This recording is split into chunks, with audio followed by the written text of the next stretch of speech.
Hallelujah. ഏത് സമയത്തും ഒരുങ്ങിയിരിപ്പാൻ തക്കോണം കർത്താവെ. കർത്താവിന്റെ വചനം ഘോഷിപ്പാൻ തക്കോണം നിന്റെ ദാസനെ കർത്താവ് സഹായിച്ചതിനായി സ്തോത്രം കർത്താവെ. ആട്ടിൻകൂട്ടത്തെ മേയ്ക്കുന്ന നല്ല ഇടയൻ കർത്താവെ. ഹല്ലേലൂയ. ആടുകൾക്ക് വേണ്ടി കർത്താവെ സ്വന്തം ജീവനെ കളയുന്ന ഇടയൻ, ആടുകളെ പരിപാലിക്കുന്ന ഒരു ഇടയൻ ഞങ്ങളുടെ ഇടയനാക്കിയാൽ സ്തോത്രം ചെയ്യുന്ന കർത്താവെ. യഹോവ എന്റെ ഇടയൻ എന്ന് പറയുവാൻ തക്കോണം കർത്താവെ. ആ യഹോവയെ ഇടയനായിട്ട് സ്വീകരിപ്പാൻ തക്കോണം ഞങ്ങൾക്ക് തന്ന നല്ല ഭാഗ്യത്തിനായി സ്തോത്രം കർത്താവെ. ഇടയന്റെ കയ്യിലെ നല്ല ആടുകളായിരിക്കാൻ തക്കോണം കർത്താവെ. ഹല്ലേലൂയ. നല്ല മേച്ചിൽപ്പുറം കാണുവാൻ തക്കോണം കർത്താവെ. ഹല്ലേലൂയ. സ്വസ്ഥതയുടെ വെള്ളത്തിലേക്ക് കൊണ്ടുപോകുവാൻ തക്കോണം കർത്താവെ. ദുഷ്ടങ്ങളിൽ നിന്ന് രക്ഷിക്കുവാൻ തക്കോണം കർത്താവെ. ഹല്ലേലൂയ. അപ്പാ അവിടുത്തെ സാന്നിധ്യം, പ്രൊട്ടക്ഷൻ ഞങ്ങൾക്കുള്ളതിനായി സ്തോത്രം ചെയ്യുന്ന കർത്താവെ. എത്ര സ്തുതിച്ചാലും അത് വരാത്തവണ്ണം നന്മകൾ കൊണ്ട് കർത്താവ് നിറയ്ക്കുന്നവളായി സ്തോത്രം കർത്താവെ. ഇന്നത്തെ കർത്താവെ മീറ്റിങ്ങിനെ അവിടുത്തെ കരങ്ങളിലേക്ക് ഞങ്ങൾ സമർപ്പിച്ച് പ്രാർത്ഥിക്കുന്ന കർത്താവെ. ലീഡിയാൻ തക്കോണം കർത്താവെ. പ്രിയ ജോൺസൺ ബ്രദറിന് കർത്താവ് കൊടുത്ത കൃപയ്ക്കായി സ്തോത്രം ചെയ്യുന്ന കർത്താവെ. ആദ്യമാണ് ദൈവത്തിന്റെ കൃപ കൂടെ ഇരിക്കണമേ. ഇന്നത്തെ ക്ലാസ്സിനെ അവിടുത്തെ കരങ്ങളിലേക്ക് സമർപ്പിക്കുന്ന കർത്താവെ. സാറിനെ അനുഗ്രഹിക്കണമേ കർത്താവെ. ഇന്ന് പറയുന്ന വചനങ്ങൾ കർത്താവെ, ഇന്ന് പഠിപ്പിക്കുന്ന പാഠങ്ങൾ കർത്താവെ, എല്ലാം ഞങ്ങളുടെ ജീവിതത്തിന് അനുഗ്രഹമായിട്ട് തീരണമേ. ആത്മാവിൽ എഴുതിയിരിക്കുന്ന വചനം കർത്താവെ, ആത്മാവിൽ തന്നെ അത് പഠിപ്പാൻ തക്കോണം, ആത്മാവിൽ തന്നെ അത് പഠിപ്പിപ്പാൻ തക്കോണം കർത്താവെ. നിന്റെ ദാസനെ സഹായിക്കണമേ. 30, 60, 100 മേനിയായി കൊയ്യുവാൻ തക്കോണം കർത്താവെ. അത് സഹായിക്കണമേ എന്ന് പ്രാർത്ഥിക്കുന്നു. വചനത്തോടുള്ള ഇഷ്ടം ഞങ്ങൾക്ക് കൂടട്ടെ കർത്താവെ. വചനത്തിന്റെ ആഴങ്ങളിൽ കർത്താവ് മനസ്സിലാക്കുവാൻ കർത്താവെ പരിശുദ്ധാത്മാവ് ഞങ്ങളെ സഹായിക്കണമേ എന്ന് പ്രാർത്ഥിക്കുന്നു. സകലമാനോ മഹത്വത്തോടെ നടക്കണം യേശുവിൻ നാമത്തിൽ തന്നെ. ആമേൻ.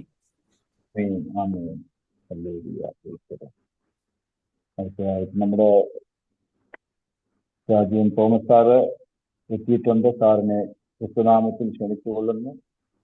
ദൈവത്തിന്റെ ആത്മാവദാസന് ധാരാളമായിട്ട് ഉപയോഗിക്കട്ടെ. ചോദിക്കുന്ന നമ്മൾ ഓരോരുത്തർക്കും വലിയ അനുഗ്രഹത്തിന് കാരണമാക്കി തീർക്കുവാനും നമ്മൾ ഈ ലോകത്തിന് പ്രകാശമായി തീരുവാനും ദൈവം നമ്മളെ ഓരോരുത്തരെയും നടക്കും.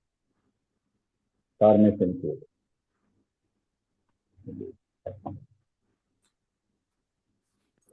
Praise the Lord. I think everybody can hear me. Welcome, sir. Okay, thank you. Okay, we have been discussing about the history of Israel, and I think we are about to start with the Exodus from Egypt. അങ്ങനെയായിരുന്നു last ഞാൻ പറഞ്ഞു നിർത്തി. Yep. So I just told you something about the story of Israelites in a nutshell, but now we are going to deal with in detail. So now we are going to start with the story of Israel right from Exodus. Okay, first of all, let me come to the term Exodus. Exodus. Actually, Exodus, if you go into the details of that word Exodus, the etymology, it's a compound word. In Greek, when you say Exodus, it's a compound word. It contains two parts. The first one is ek, and second one is hodos. Hodos actually means way. That's the meaning of the Greek word hodos. I do not know. Actually, we have not dealt with the Greek. I do not know. Okay, let me talk to Simon Chai whether we can offer a course on Greek. If possible, I can teach you something Greek, but it will be difficult because I don't have the facility to write it down and show you, or how to do some homework. If it's possible, some days in between in the next semester, we shall try. So anyhow, hodos means way. Hodos means way, and the first letter word is ek. Ek actually is the preposition in Greek, which means from or out or out of. So Exodus, when it comes together, Greek language is an older language, and therefore, since it was old, the vocabulary are comparatively lesser. The vocabularies are comparatively lesser. Therefore, many words are made out of compound words. So that's why we have Exodus. Ek means from, odos means way. Exodus means out in the way. Out in the way, where we translate it as Purapada in Malayalam. So actually the very story, ഇസ്രായേലിന്റെ കഥ ആരംഭിക്കുന്നത് ഈജിപ്തിൽ നിന്നുള്ള പുറപ്പാടിലാണ്. ഏതാണ്ട് നമുക്കറിയാം nearly 70 people came to Egypt at the time of Joseph. അപ്പൊ അങ്ങനെ 10-70, ചിലർ 75 എന്ന് പറയുന്നുണ്ട് നമ്മൾ അപ്പോസ്തലപ്രവൃത്തിയൊക്കെ വായിക്കുമ്പോൾ. And we know Joseph got married with a girl called Sapnathphani. Sorry, what is her name? I just forgot the name. Can you just recollect? Potiphera. No. The name of Joseph's wife? Asenath. Asenath. I'm sorry. Sapnathphani I remembered, but Asenath, all of a sudden I just forgot. So Asenath actually was a gentlewoman, but she got he married her, and they got 2 children. One is Manasseh and the other one is Ephraim. You know the story. Interestingly, when Jacob died, Jacob was buried in Shechem because Jacob already asked his children not to bury his body there, but they have to bury his body in Shechem. And even at the time of departure, and so at the time of the departure of Joseph, he said, don't lay my body over here. Just when there will come a day when you will be going out of Egypt. That time you have to take my skeleton too. So അങ്ങനെ ഒരു story ഉണ്ട്. ഞാനൊരു പുസ്തകത്തിൽ വായിച്ചത്, ഇന്നും ഈജിപ്തിലെ there is a what do you call, ഇവര് ശവങ്ങളൊക്കെ വെക്കുന്ന മമ്മീസ് വെക്കുന്ന കുടീരമുണ്ട്, pyramid ഉണ്ട്. So those pyramids in which they usually keep the bodies of their departed pharaohs, and there is one pyramid with the name Isaf. And some scholars argue that it was meant for Joseph, but his body was not laid over there, and that's an interesting thing. And there even we find a story in that way that Joseph's body was not laid there, but the skeleton, the Israelites, while setting out their journey through the wilderness, already carried the skeleton along with them. So അതാണ് അതിന്റെ കഥ. എന്തായാലും what happened was that historically speaking, there happened to have a transition, or what I would say a change in the administration. There came a new tribe or new dynasty in Egypt. You know, the Egyptian kings were called Pharaoh, but it's a positional name, like as if we call Roman ചക്രവർത്തിമാരെ Caesar എന്ന് വിളിക്കുന്ന പോലെ കനാന്യ രാജാക്കന്മാരെ എന്താ, the kings of Canaan usually were called. Today it was Sunday, I was a bit tired. Today I had to lead a worship and I give the message. So altogether 3 hours I was totally out, exhausted. I'm sorry, that's why I'm unable to commemorate some of those terminologies. Okay, Yabin, you know, it's not from my notes, but I'm just telling things out of my memory. The kings of Canaan were called Yabin, and also the position name of the kings in Palestine or Philistines, it was called Abimelech. So ഈ കനാന്യ രാജാക്കന്മാരെ യാബീൻ എന്നും Egyptian രാജാക്കന്മാരെ ഫറവോ എന്നും ഫിലിസ്തീൻ രാജാക്കന്മാരെ അബിമേലേക്ക് എന്നും വിളിച്ചിരുന്നു. ഇതുപോലെ റോമൻ ചക്രവർത്തിമാരെ സീസർ എന്നും റഷ്യൻ ചക്രവർത്തിമാരെ സാർ എന്നും വിളിച്ചതുപോലെ. ഓക്കെ, നിങ്ങൾക്ക് ഇപ്പോൾ മനസ്സിലായി എന്ന് ഞാൻ വിചാരിക്കുന്നു. സോ അങ്ങനെ ഒരു പുതിയ ഡൈനാസ്റ്റി അധികാരത്തിൽ വന്നപ്പോൾ ആ ഡൈനാസ്റ്റിയിലുള്ള പുതിയ വംശത്തിന്, പുതിയ രാജവംശത്തിന്, they were not knowing Joseph, and therefore പുതിയ രാജാവ് അധികാരത്തിൽ വന്നപ്പോൾ he just looked around and saw that there was a huge community or a tribe spread elsewhere in Egypt or in the place called Goshen, which they were afraid that they would be toppled. The very government of the Pharaoh would be toppled, and these people will be taking control of the entire nation. നമുക്കിന്ന് പല Gulf രാജ്യങ്ങളിലെ സ്ഥിതി അറിയാം. കുവൈറ്റിലൊക്കെ അവിടുത്തെ indigenous ആളുകളെക്കാൾ 3-4 ഇരട്ടി വിദേശികൾ. അപ്പോൾ അവിടെ ഒരു അട്ടിമറി വേണേ നടത്തി കളയും. അങ്ങനെയാണല്ലോ നമ്മുടെ സംവിധാനങ്ങളിലൊക്കെ നമ്മൾ കണ്ടുവരുന്നത്. അപ്പൊ അതുകൊണ്ട് ഇതൊരു അട്ടിമറി ഭയന്നുകൊണ്ട് അവര് പതുക്കെ ഇസ്രായേൽ ജനത്തെ നമ്പർ കുറയ്ക്കാൻ വേണ്ടി അവരെ പീഡിപ്പിക്കുന്ന ഒരു നിലയിലേക്ക് വരികയാണ്. It was God's plan. Unless they had that persecution or struggle there in the land of Egypt, they would not have come out of Egypt. They would not have cried unto the Lord. They would not have taken a decision to leave the land of Egypt and come to the land of Canaan. Therefore, it was God's plan. So, ദൈവത്തിന്റെ ഒരു പദ്ധതിയാണ്. I used to tell people, your disappointments are God's appointments. Your disappointments are God's appointments. When you happen to have certain struggles or certain perils in your lives, naturally, we don't repudiate or don't ever think that such things happen because of evil, because of the devil. So you don't expect all the problems that you face in your life, and the mastermind behind all the problems that you face in life is devil. Meantime, God also may have permitted certain struggles in your life so that God want to have a meeting with you, so want to have an encounter with you, or to give you a new direction or to guidance. So such things also have to be entertained in our day-to-day life. Okay, anyhow, your struggle avarkundai, angane avar deivathodu nilavilikkunnu. Meantime, when they were in that situation, they were enslaved in a sense. They were forced to work for them, and they they worked for the Egyptians and even built 2 cities like Pithom and Ramses. And the way how they were treated, they were not given enough payment or salary.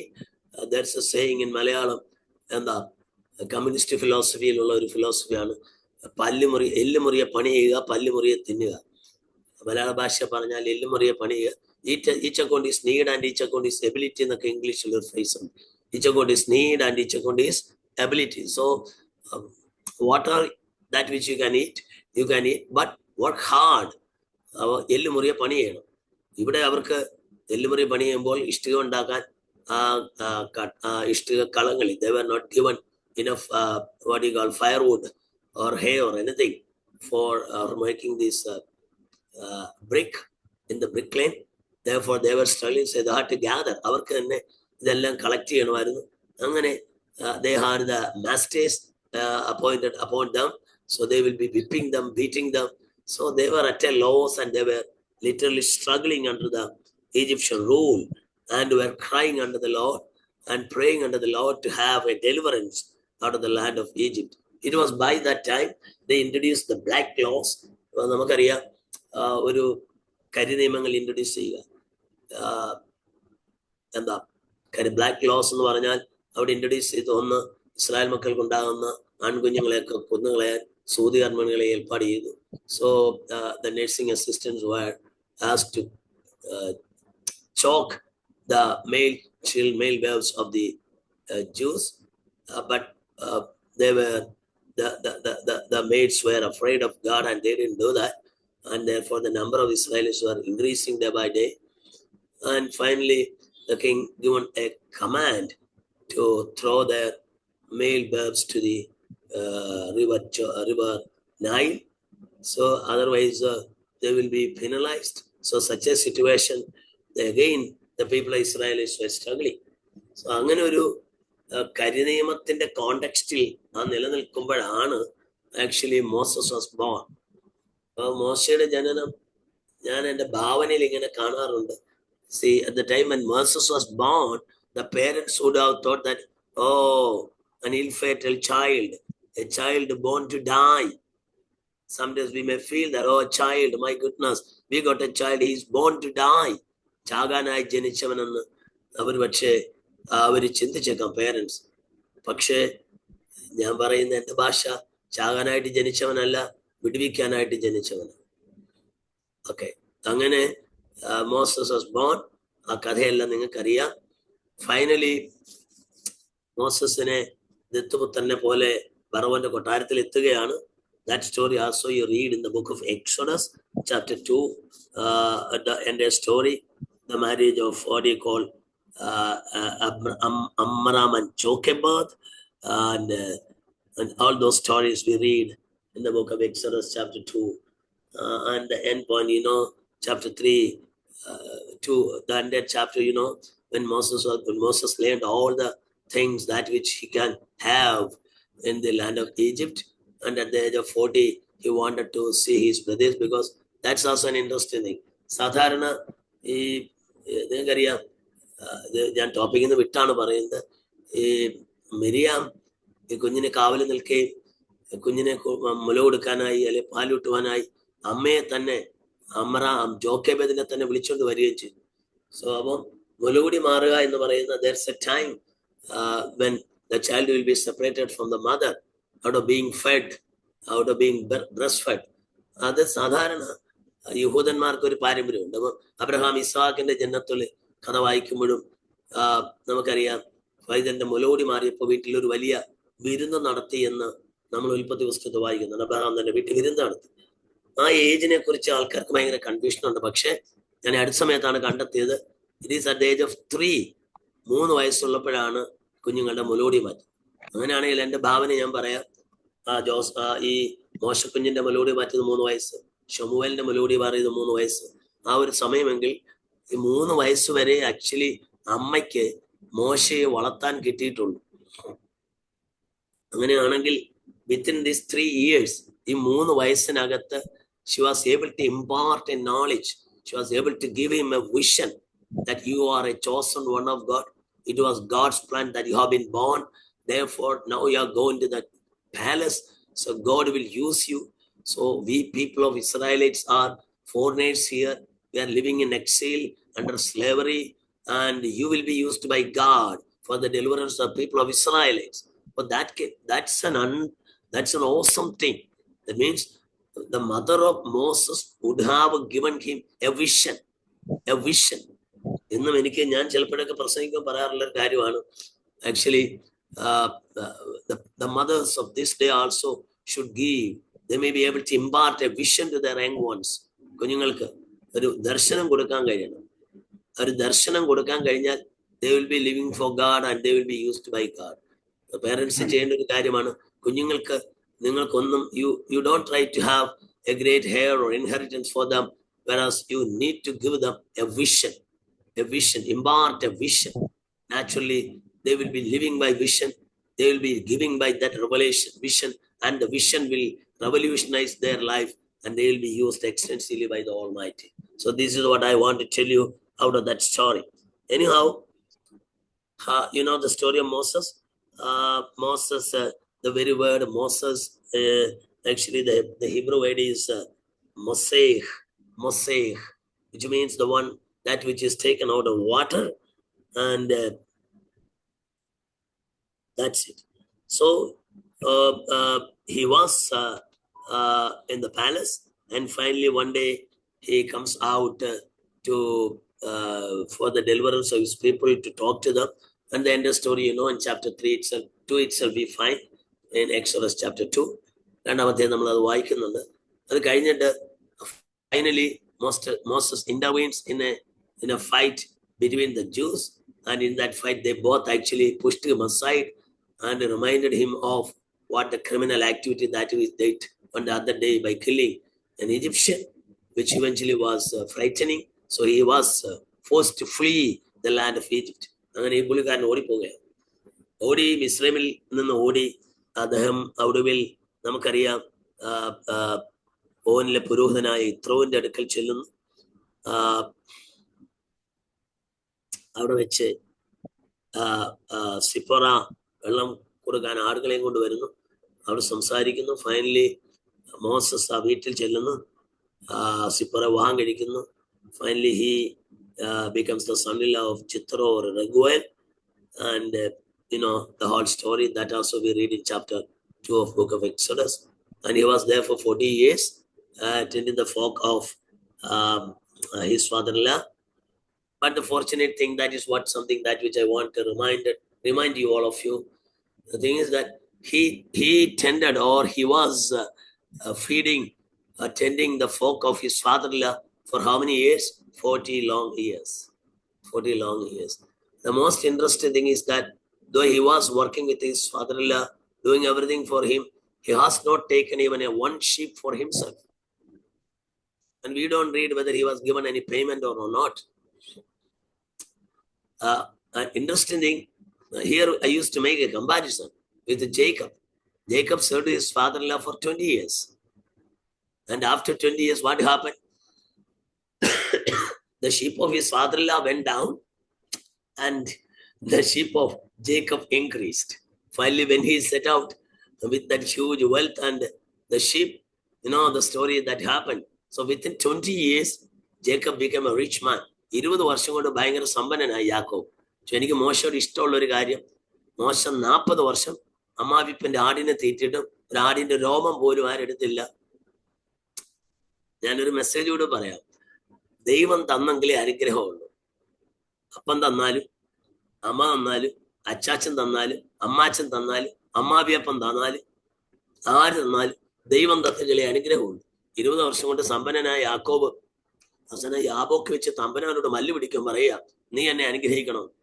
ഞാൻ യാക്കോബിനോട് ഒരിക്കൽ ചോദിച്ച്, അച്ചാച്ചനെ വെട്ടി, അച്ചാച്ചന്റെ ജ്യേഷ്ഠാവകാശം കൈക്കലാക്കി, അപ്പനെ പറ്റിച്ചു, അപ്പനെ കളിപ്പിച്ച് മൊത്തം കൈക്കലാക്കി. എന്നിട്ട് അമ്മാച്ചന്റെ വീട്ടിൽ ചെന്ന് ആ പുന്നത്തടിയൊക്കെ വെട്ടിയിട്ട് കാണിച്ച കോപ്രായങ്ങളൊക്കെ നമുക്കറിയാം. ആടിന് വെള്ളം കുടിക്കാൻ വരുമ്പോ ഒക്കെ ഞാൻ ആ വിഷയത്തിലേക്ക് പോകുന്നില്ല. ഇവിടെ നിന്ന് കിട്ടി യാക്കോബിന് ഈ തലേന്ന് എനിക്കറിയത്തില്ല, ഇതിനൊക്കെ ദൈവം കൂടെ കൂട്ടുനിന്നല്ലോ എന്ന് ഞാൻ ദൈവത്തോട് ചോദിച്ചിട്ടുണ്ട്. അത് വേറൊരു സ്റ്റോറി. ചുരുക്കം പറയാൻ, അവൻ മഹാസമ്പന്നനായി. എന്നിട്ടും യാബോക്ക് വെച്ച് അവൻ പറയുക, അച്ചാച്ചനെ വെട്ടി, അപ്പനെ കളിപ്പിച്ചു, അമ്മാച്ചനെ കളിപ്പിച്ചു, എല്ലാം സ്വന്തമാക്കി. എന്നിട്ട് യാബോക്ക് വെച്ച് അവൻ പറയുക, നീ എന്നെ അനുഗ്രഹിക്കണം. ഇത് തന്നെ കൃത്യമാണ് കേട്ടോ. ആരൊക്കെ തന്നാലും അത് അനുഗ്രഹമാകത്തില്ല, തമ്പുരാൻ തന്നെങ്കിലേ ഉള്ളൂ. ഞാൻ ഒരു പടി മുന്നോട്ട് പോയ രസകരമായ ഒരു കഥയും കൂടെ പറയാം. അടുത്തൊരു 20 വർഷം കഴിഞ്ഞപ്പോ, ജോസഫിനെ വിറ്റല്ലോ, അടുത്തൊരു 20 വർഷം കഴിഞ്ഞപ്പോ കഴിക്കാൻ ചാപ്പാടില്ലാതെ മക്കളെ, ബാക്കി എല്ലാ 11 മക്കളെയും കൂടെ, അല്ലെ 10 മക്കളെയും കൂടെ മിസ്രൈമിലേക്ക് ചാപ്പാട് മേടിക്കാൻ പറഞ്ഞു വിട്ടു. നോക്കണേ, 20 വർഷം കൊണ്ട് യാക്കോബ് സമ്പന്നനായി. ജോസഫിനെ വിൽക്കുമ്പോ 17 വയസ്സ്, ജോസഫ് മിസ്രൈമിലെ മന്ത്രി ആയപ്പോ 30 വയസ്സ്, സമർത്ഥയുടെ 7 വർഷം, 30 - 17 = 13 +7. നോക്കണേ, യാക്കോബ് 20 വർഷം കൊണ്ട് ബഹുസമ്പന്നനായി. അടുത്ത 20 വർഷം കഴിഞ്ഞപ്പോ കഴിക്കാൻ ചാപ്പാടില്ലാതെ മിസ്രൈമിലേക്ക് പിള്ളേരെ പറഞ്ഞു വിടുന്നുണ്ടോ? മറ്റേ നിങ്ങൾ ഇവിടെ നോക്കണേ, അമ്മായിപ്പന്റെ വകയെടുക്കാത്ത 40 വർഷം അമ്മായിപ്പന്റെ ആടിനെ തീറ്റിട്ട് ഭാര്യയെ കൊടുത്തിട്ട് പറഞ്ഞു, ഞാൻ ഇറങ്ങി പുറപ്പെടാൻ പോവാ, അതാണ് എന്റെ ഭാര്യയും കുഞ്ഞുങ്ങളെ നിന്നെ ഏൽപ്പിച്ചു, നിന്റെ വീട്ടിൽ നിന്ന് കിട്ടിയതാ, ഞാൻ പോയി ഇന്ന് സെറ്റിലായിട്ട് അവരെ കൊണ്ടുപോകാം എന്ന് പറഞ്ഞിട്ട് മോശ പോവുക. ഒരു വടിയും കൊണ്ട് വന്നിട്ട് വടിയും കൊണ്ട് തന്നെ പോവുക. യാക്കോബ് പറയുന്നത്, ഞാൻ ഒരു വടിയും കൊണ്ട് വന്നു, ഞാനിപ്പോ ബഹുസമ്പന്ന 2 കൂട്ടമായിരുന്നു. മഹനിയും കഥ നിങ്ങൾക്കറിയാം. പക്ഷെ മോശ പറയുന്നു ഞാനൊരു വടിയും കൊണ്ടുവന്നു, I live with the same rod. Wow wow. പക്ഷെ അറിയണം, 40 വർഷം അമ്മായിപ്പന്റെ ആടിനെ തീറ്റിട്ട് ഒരു ചുട്ടിപ്പുഞ്ഞാനെ പോലും ഒരു രോമം പോലും എടുക്കാതിരുന്ന മോശ അടുത്ത 40 വർഷം 30 ലക്ഷത്തിന് മരുഭൂമിയിൽ അവനാ മഞ്ഞ ഇറക്കി കൊടുത്തത്. ഹല്ലേലൂയ. നമ്മുടെ ആളുകളുടെ കണ്ണു തുറക്കേണ്ട ഒരു കാര്യമാണ്. അടുത്ത 40 വർഷം 30 ലക്ഷത്തിന് മരുഭൂമിയിൽ അവനാ മഞ്ഞ ഇറക്കി കൊടുത്തത്. അവനാണ് ദൈവത്തോട് സംസാരിച്ച് കാടപ്പക്ഷി ഇറക്കി കൊടുത്തത്. 20 വർഷം കൊണ്ട് വെട്ടിപ്പിടിച്ച് യാക്കോബ് അടുത്ത് 20 വർഷം കഴിഞ്ഞപ്പോ കഴിക്കാനില്ലാതെ പട്ടിണി എടുക്കേണ്ട ഗതികേട് വന്നപ്പോ ഒന്നും സ്വന്തമായി വെട്ടിപ്പിടിക്കാതെ അപ്പന്റെ അമ്മായിപ്പന്റെ വകയൊന്നും മോട്ടിക്കാതെ 40 വർഷം വിശ്വസ്തോടെ സേവ ചെയ്തവനെ ദൈവം അടുത്ത 40 വർഷം രാജകീയമായി അവനെ ഉപയോഗിച്ചു. അങ്ങനെ 40 വർഷം മരുഭൂമിയിലൂടെ യാത്ര ചെയ്യുന്നു. അങ്ങനെ മോശയെ സംബന്ധിച്ചിടത്തോളം, when you read about the story of Moses in connection with or in relationship to Israel, we find that he was considered as a leader, he was the liberator, he was the redeemer, he was also considered as a prophet. So Moses is called a prophet, and the whole story we read there, chapter 3 following in the book of Exodus. We know the way how Moses was used by God in leading the people of Israel through the wilderness. Every time he happened to have struggle in his life, he had an encounter with God, and it was Moses who brought the law for him, for the people of Israelites in the Mount of Horeb, and the whole story we read in the book of Exodus. Amen. This is an important thing, the way how God manifested himself in the Mount Horeb, which is considered as, other is called Sinai, and is considered as the Mount of God. Devathinte manifestation. This is also something special. In the Basha Paranjan, so they celebrated Passover, or they had that Passover experience in the land of Palestine, in the land of Egypt, and by night itself they started the journey. And nearly 50, after 50 days, I would say after 50 days, they came to the mountain called Horeb. 50 ദിവസത്തിന് ശേഷം അവരവിടെ വന്നു, ഹോരേബിൽ വന്നു. സത്യത്തിൽ ഹോരേബിൽ ദൈവത്തിന്റെ manifestation, when you connect it with the New Testament, you know, Jesus' crucifixion, exactly the 50th day is considered as the day of Pentecost. So in that sense, that which Moses and the people of Israel received as a manifestation of God on the Mount of Horeb was almost equal to the experience of Pentecost by the disciples in the upper room. Amen. So there you find ഒരു Pentecost, 50-ാം ദിവസം Pentecost പെരുന്നാൾ, അവിടെ ദൈവം ഇറങ്ങി വരുന്നു. The manifestation of God, they received the law and the commandments. Wow. The same way, the New Testament, actually, we find the same thing on the day of Pentecost. We have received a new law and a new commandment. The law of instead of the law written on the stone tablets, on the day of Pentecost, we received something written on our heart. And Old Testament, God wrote on the stone, whereas in the New Testament, it is written on our heart, and it was imprinted by the Holy Spirit with the coming of the Holy Spirit. So that's equal to the Old Testament manifestation of God in the Mount of Horeb. Even, but while taking the people out of the land of Egypt, we find the 9 plagues that God sent to deliver the people of Israel from the land of Egypt. 9 ബാധകൾ, 9 ബാധകൾ ദൈവം അയക്കുന്നു. ആ ബാധകളിലൂടെ ദൈവം intervene ചെയ്യുകയാണ്, അവരെ പുറത്തുകൊണ്ടുവരുന്നു. അവസാനം ആദിജാത സംഹാരം. ഞാൻ ആ വിഷയങ്ങളിലേക്ക് ഇനി വിശദീകരിച്ച് പോകുന്നില്ല, കാരണം all those things നമ്മൾ ഹിസ്റ്ററി ആണെങ്കിലും അത് it's found in the Bible. Okay. Okay. Again, let me tell you something about Passover, which is even considered as the first of all the festivals of Israel. Out of the all 7, the first one starts with Passover. Passover is actually the way how God delivered the people of Israel from the land of Egypt. And you know the whole story of Passover. അത് പിന്നീട് Israel ജനത്തിന് ദൈവം ഈ കൽപ്പന കൊടുത്തപ്പോൾ, ഈ പെരുന്നാളുകളെ കുറിച്ച് കൽപ്പന കൊടുത്തപ്പോൾ പാസ്ഓവർ അവരുടെ ഫസ്റ്റ് ഫെസ്റ്റിവലായി. ആക്ച്വലി ഈ പെരുന്നാൾ ഞാൻ കഴിഞ്ഞ പ്രാവശ്യം പറഞ്ഞോന്ന് എനിക്ക് അറിയത്തില്ല. I do not remember whether I ever told you last class. You know, the festivals are actually the instances or the time when you remember the deliverance that which you experienced with God. ഈ Israel മക്കൾക്ക് ദൈവം 7 പെരുന്നാളുകൾ കൊടുക്കുമ്പോൾ ആ 7 പെരുന്നാളുകൾ എന്ന് പറയുന്നത് അവർക്ക് വേണ്ടി ദൈവം ഇടപെട്ട സന്ദർഭങ്ങളെ ഓർക്കാൻ, ദൈവിക വിടുതലുകൾ പ്രാപിച്ചതിന്റെ ഓർമ്മയാണ്. പാസ്ഓവർ ദൈവം വിടുവിച്ചത്, പെന്തക്കോസ്ത് ദൈവത്തിന്റെ അത്ഭുതകരമായ കരം അവർക്കുണ്ട്, ന്യായപ്രമാണം നൽകിയത്, കൂടാര പെരുന്നാൾ അവർ കൂടാരങ്ങളിൽ താമസിച്ചത്, അതുപോലെ തന്നെ മഹാപാവ പരിഹാര പെരുന്നാൾ ദൈവം അവരുടെ പാവം മോചിക്കുന്നത്, സാബനാക്കിലേക്ക് കടന്നു വരുന്നത്. അങ്ങനെ ഓരോ പെരുന്നാളുകളും എന്ന് പറഞ്ഞ every festival that which is given to them is actually an instance when the people of Israelites commemorate the way how God miraculously kept them safe and let them come out of the land of Egypt, and the way how they miraculously were led in the wilderness. So ഇന്നും നമ്മുടെ ആത്മീയ ജീവിതത്തിലും there are a lot of instances. അതുകൊണ്ടാണ് നമ്മൾ രക്ഷിക്കപ്പെട്ട ദിവസം ഓർക്കുന്നത്, സ്നാനപ്പെട്ട ദിവസം ഓർക്കുന്നത്, പരിശുദ്ധാത്മാ പ്രാപിച്ച ദിവസം ഓർക്കുന്നത്, അങ്ങനെ പല കാര്യങ്ങളും നമ്മൾ ഓർക്കുന്നുണ്ട്.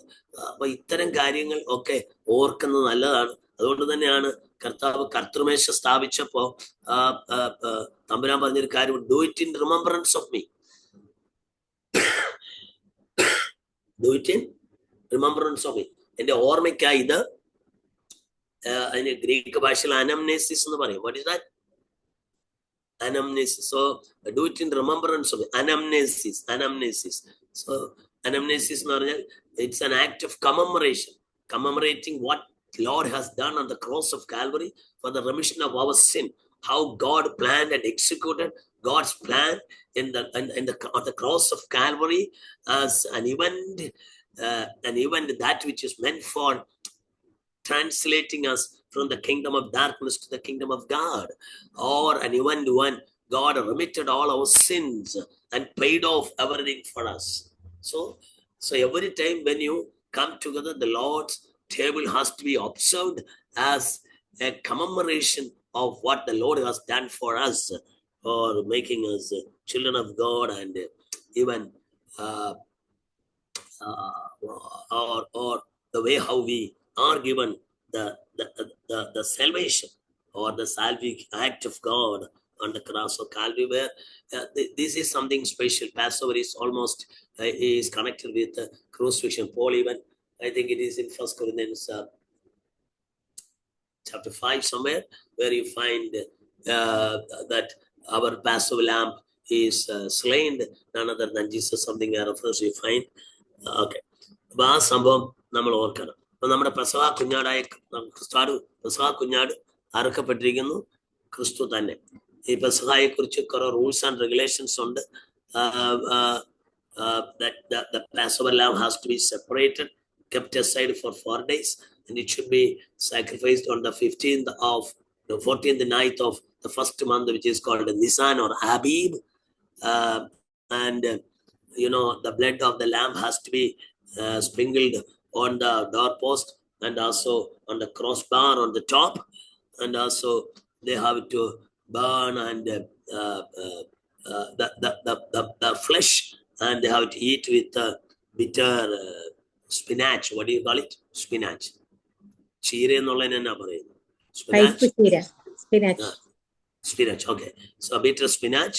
So that you have to eat, and they have to get ready, and they have to gird themselves, and also they have to put their sandals, and they have to have the rod in their hand or staff in their hand, so indicating their swiftness to move out. All these things you read in the book of Exodus, so I'm not going into the details of that. Okay. Then after that, the first problem that they ever faced was before the Red Sea, which was very difficult for them to proceed further because it was a heavy sea and they didn't have a way there. And and we read in the book of Exodus the way how God performed a miracle for them, and the way how God led them through the Red Sea by preparing a dry way along the sea. And some scholars argue that, what do you say, because they crossed the Red Sea overnight. For example, 12 hours. May not be 12 hours, maybe 8 or 9 hours, but let us imagine 12 hours. So it was by night they crossed the river, the Red Sea. And if the people of Israel, if you take that, it is a huge multitude of 25 to 30 lakhs. 30 lakhs.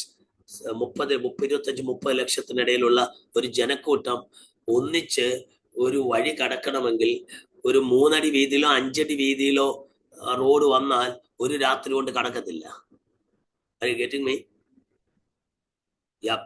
So what the scholars say, that the way would have been wide enough, at least 3 kilometers or 3 miles. Oh my goodness. Then only such a huge multitude of 25 to 30 lakhs can cross through in one night of 12 hours. Amen. അതല്ലാതെ നമ്മൾ വിചാരിക്കുന്ന പോലെ അങ്ങേ വീട്ടിലോട്ട് പോകാൻ, അല്ലെ എന്റെ വീട്ടിൽ ഓടി വരാൻ വേണ്ടി ഒരു 6 അടി വീതിയിൽ ഒരു റോഡ് വെട്ടുന്ന കാര്യമല്ല ഇത്. Wow. That's the way how God performed a miracle for the people of Israelites. Amen. And God does something, God does it as his, ഫിലിപ്പിലേഖനത്തിൽ ഒരു വാക്യം ഉണ്ടല്ലോ, 4:19. Is it 4:19? എന്റെ ദൈവമോ നിങ്ങളുടെ ബുദ്ധിമുട്ടൊക്കെയും മഹത്വത്തോടെ. So God has a glory of his own. So God does everything as per his glory. ദൈവത്തിന്റെ standard ഉണ്ട്. ദൈവം ഒരു കാര്യം ചെയ്യുമ്പോൾ, എന്റെ ഭാഷ പറഞ്ഞ തൊട്ട് നോക്കിയും പട്ടിണി നോക്കിയും ചെയ്യുന്ന പരിപാടി ദൈവത്തിനില്ല. So when God does something for you, he will be doing it as per his quality, his standard, and his glory. Okay. Now we move to the next part. They got the way. They got the way opened. Moses performed a miracle there, and the people of Israel traveled through the wilderness. And while traveling through the wilderness, they had the whole problem of they did not have enough anything to eat, and they did not have even water. So that's an interesting thing. When God called out the people of Israelites, he gave them a vision of a land. Vision of a land. So when you are called out to be Lord's child or to have a life for the Lord, you need to understand that you have been given a vision. We are all, നമ്മൾ ഹെബ്രായ ലേഖനം ചേർത്ത് വായിക്കുമ്പോഴാണ് നമ്മൾ മനസ്സിലാക്കുന്നത്. ഹെബ്രായ ലേഖനം 11-ാം അധ്യായത്തിൽ നമ്മൾ വായിക്കുന്നുണ്ട്. അബ്രഹാമിനെ കുറിച്ച് വായിക്കുമ്പോഴും എന്താ 13-ാം വാക്യം, അവരെല്ലാവരും ദൂരത്തുനിന്ന് കണ്ടു അഭിനന്ദിച്ചുകൊണ്ട് തങ്ങൾ ഭൂമിയിൽ, വാക്യം മലയാളത്തിൽ എനിക്ക് ഓർമ്മ, പണ്ട് സൺഡേ സ്കൂളൊക്കെ പഠിച്ച അങ്ങനെ ആയിരുന്നു. ദൂരത്ത് നിന്ന് കണ്ടും അഭിനന്ദിച്ചുകൊണ്ട് തങ്ങൾ ഭൂമിയിൽ അന്യരും പരദേശികളെന്ന് ഏറ്റു പറഞ്ഞ് വിശ്വാസത്താൽ മരിച്ചു. അപ്പൊ ഇവരൊക്കെ ദൂരത്ത് നിന്ന് അവർക്കൊരു വിഷനായിരുന്നു. അവർക്ക് കനാനെ കുറിച്ചൊരു ദർശനം എന്ന് പറഞ്ഞ പോലെ ഇവർക്ക് കനാനെ കുറിച്ചൊരു വാക്തത്വം. God has given them a promise about the land of Canaan, whereas he did not give a commitment to them that I will be feeding you, I will be giving you water, and that has not been given to them. പക്ഷേ അതാണ് മത്തായി 6:23 പറയുന്നത്, മുമ്പേ അവന്റെ രാജ്യനീതി അന്വേഷിക്കുക, അതോടുകൂടെ സകലവും തരും. Seek his kingdom and his righteousness, so that everything shall be added unto you. So this is something particular. The God has given you a vision about a land. It was not. ഇന്ന് ആളുകൾക്ക് പറ്റിയ കുഴപ്പം എന്താണെന്ന് അറിയാമോ? ഈ ചാപ്പാടും മന്നയും വെള്ളവും ഒക്കെ എന്ന് പറയുന്ന, എന്റെ ഭാഷ പറഞ്ഞാൽ എന്താ, അതൊക്കെ ഈ നമ്മുടെ ഈ കടയിലൊക്കെ ചില കടകളിലൊക്കെ ഓഫർ വെക്കത്തില്ല. ഓഫർ എന്താ, ലുലുക്കാരൊക്കെ പണ്ട് ഗൾഫിൽ ഓഫർ ചെയ്യും, നാട്ടിലിപ്പോൾ ഉണ്ടെന്ന് തോന്നുന്നു, എനിക്കറിയത്തില്ല. ഓഫർ ചെയ്യും. നമ്മളെല്ലാവരും ഈ ഓഫറിന്റെ പുറയില്ല. അതൊക്കെ ദൈവം കൊടുത്ത ഒരു പ്രത്യേക ഓഫറാണ് ഈ വെള്ളവും ചാപ്പാടും ഒക്കെ. അവർക്കുള്ള പ്രോമിസ് എന്താണെന്ന് അറിയാം, കനാനായിരുന്നു. പക്ഷെ ഇന്ന് പറ്റിയൊരു കുഴപ്പം എന്താണെന്ന് അറിയാമോ? We just forgot about the promise given to us. We are not bothered about the kingdom that is waiting for us. We are not bothered about the heavens. We are not bothered about our rapture.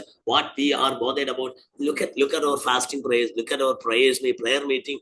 And I tell you, all the prayer concerns that which we raise in our prayer meetings are concerning our physical needs. എനിക്ക് വീട് വേണം, എനിക്ക് car വേണം, എനിക്ക് പിള്ളേരെ തരണം, വിദ്യാഭ്യാസം തരണം, എനിക്ക് ജോലി തരണം, അല്ലെങ്കിൽ വരുമാനം തരണം, എന്റെ കാര്യങ്ങൾ. ഇതിനപ്പുറമുള്ള ഒരു സ്പിരിച്വൽ പ്രയർ, ഒരു സ്പിരിച്വൽ കൺസേൺ എത്ര പേർക്കുണ്ട് എനിക്കറിയത്തില്ല. ആത്മാക്കളെ കുറിച്ച് ദാഹമുള്ള എത്ര പേരുണ്ട്? നമ്മുടെ പ്രാർത്ഥനകൾ, എല്ലാ പ്രാർത്ഥനകളും ആളുകൾ പ്രാർത്ഥിക്കുന്നതല്ല നമ്മുടെ ഭൗതിക കാര്യങ്ങൾക്കുണ്ട്. ഇന്നത്തെ പ്രവചനവും അത് തന്നെയല്ലേ, ഭൗതിക കാര്യങ്ങൾക്കുണ്ട് പ്രവചനം. ഞാനതിനൊന്നും കുറ്റമൊന്നും പറയുന്നില്ല, പ്രവചിക്കുന്നവർ പ്രവചിക്കട്ടെ, ഞാൻ പ്രവാചകനല്ല. But I am just making a study about or an analysis about what we do as part of the ministry. But most of the cases, in most of the instances, I tell you, നമ്മുടെ spirituality എന്ന് പറയുന്ന physical world in excess. ഇതിനെക്കുറിച്ചൊരു revision, ഒരു റീതിങ്കിങ്ങിന്റെ സമയമായി എന്ന് വേണമെങ്കിൽ ഈ കോണ്ടസ്റ്റ് ഞാൻ പറയാം. അപ്പോൾ ആഹാരവും വെള്ളവും ഒക്കെ ദൈവം കൊടുക്കാമെന്ന് പറഞ്ഞു. വഴി വെച്ച് അവർ ചോദിച്ചു, ദൈവം അത് കൊടുത്തു.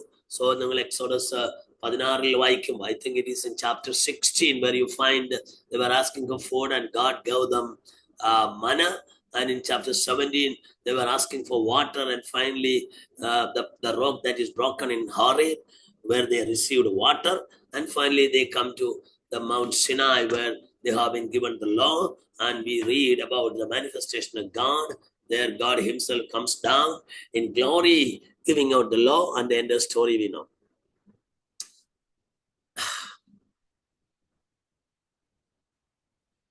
And two things I want to explain in this instance. That Mount Horeb or Sinai is very significant in the story of Israel, where, it is the place where God happened to have the first fellowship with the people of Israelites. And also, secondly, this is the place where they have received the 10 commandments. And third thing, this is the place where God made a covenant with them. And whenever you say Old Testament, this is actually a typical problem that usually the preachers even make. People used to say, Padedema Maripoi. Whenever people say Padedema Maripoi എന്ന് പറയുമ്പോൾ നമ്മളൊക്കെ കഴി പറയുന്നത് old testament, അതായത് ഉൽപ്പത്തി മുതൽ മലാക്കി വരെയുള്ളത് വേണ്ട, നമ്മളെല്ലാം പുതിയ നിയമത്തിന്റെ ആളുകളാണ്. ആക്ച്വലി അതൊരു തെറ്റിദ്ധാരണയാണ്. കാരണം പഴയ നിയമം എന്നുള്ളതിന് പാലിയാഡിയാത്തിക്ക്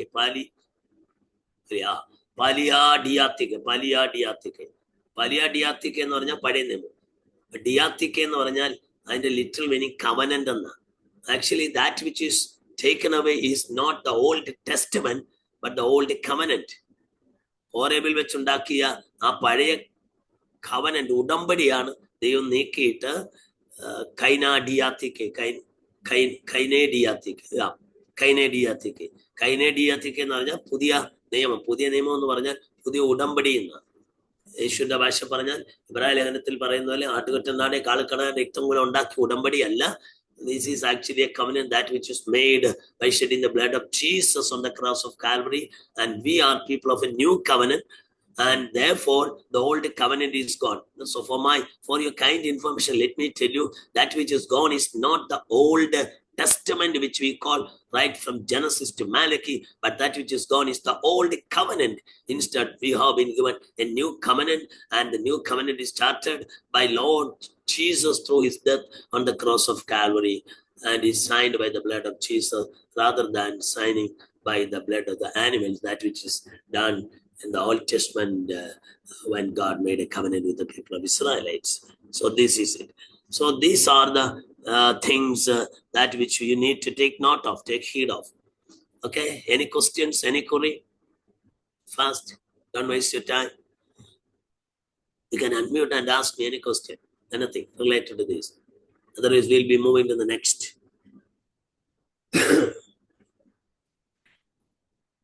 Either you understood everything, otherwise you did not understand anything. Unless you have questions. Questions ഇല്ലെങ്കിൽ ഒന്നും നിങ്ങൾക്ക് എല്ലാം മനസ്സിലായി, അല്ലെങ്കിൽ നിങ്ങൾക്ക് ഒന്നും മനസ്സിലായില്ല. ഒന്നും മനസ്സിലായില്ലെങ്കിൽ I am the worst teacher. നിങ്ങൾക്ക് എല്ലാം മനസ്സിലായെങ്കിൽ I am a crook teacher. I M not worthy to be called a teacher. Okay, എന്തെങ്കിലും ചോദിക്കാനുണ്ടോ? ജോൺസൺ CP, നമ്മുടെ ഒരു ജോസഫ് ചാക്കോ പാസ്റ്റർ ഉണ്ടായിരുന്നല്ലോ, അല്ല ഒന്ന് ചോദിക്കുന്ന ഒരാള് പ്രതീക്ഷിച്ചറിയാൻ. ഓക്കെ, ആരും ഒന്നും പറയുന്നില്ല. Okay, fine. 4-5 ഡിവൈസിൽ ഫോട്ടോ ഞാൻ കാണുന്നു. മലയാളം കൂടുതലായിരുന്നെങ്കിൽ നല്ലതായിരുന്നു. മലയാളം കൂടുതൽ പറയണോ? ഇത് MDB ക്ലാസ് ആണേ, ഇത് BTH ക്ലാസ് അല്ലേ. എന്റെ കയ്യിലിരിക്കുന്ന മലയാളം മെറ്റീരിയലാ, പക്ഷെ ഞാൻ ഇംഗ്ലീഷ് പറയുന്നത് വേണേ എനിക്ക് മലയാളത്തിൽ അങ്ങ് വായിച്ചു വിടാം. കയ്യിലിരിക്കുന്ന മെറ്റീരിയൽ മലയാളംകാരും ഉണ്ട്. കുറെ മലയാളംകാരും ഉണ്ട്. മലയാളംകാരും ഉണ്ട്. നല്ല പോയിന്റ്സ് ആയിരുന്നു. ഞാനത് കുറിക്കുന്നുണ്ട്. മലയാളം കൂടി ഉണ്ടായിരുന്നെങ്കിൽ വളരെ പ്രയോജനം. ഓക്കെ, ഞാൻ നോക്കട്ടെ. ഓക്കെ, ഇനി നമ്മൾ കാണാൻ പോകുന്ന നെക്സ്റ്റ് പാർട്ട്, ദൈവം അവർക്കൊരു കുറെ സെറമോണിയൽ ലോസ് കൊടുക്കുകയാണ്. ദാറ്റ് മീൻസ് സെറമോണിയൽ ലോസ് എന്ന് പറഞ്ഞാൽ ദിസ് ഈസ് സംതിങ് ഇമ്പോർട്ടൻറ്റ്, വളരെ പ്രാധാന്യം അർഹിക്കുന്ന ഒരു കാര്യമാണ്. ഈ കമാൻഡ്മെന്റ് എന്ന് പറയുമ്പോൾ 10 കൽപ്പന മാത്രമല്ല.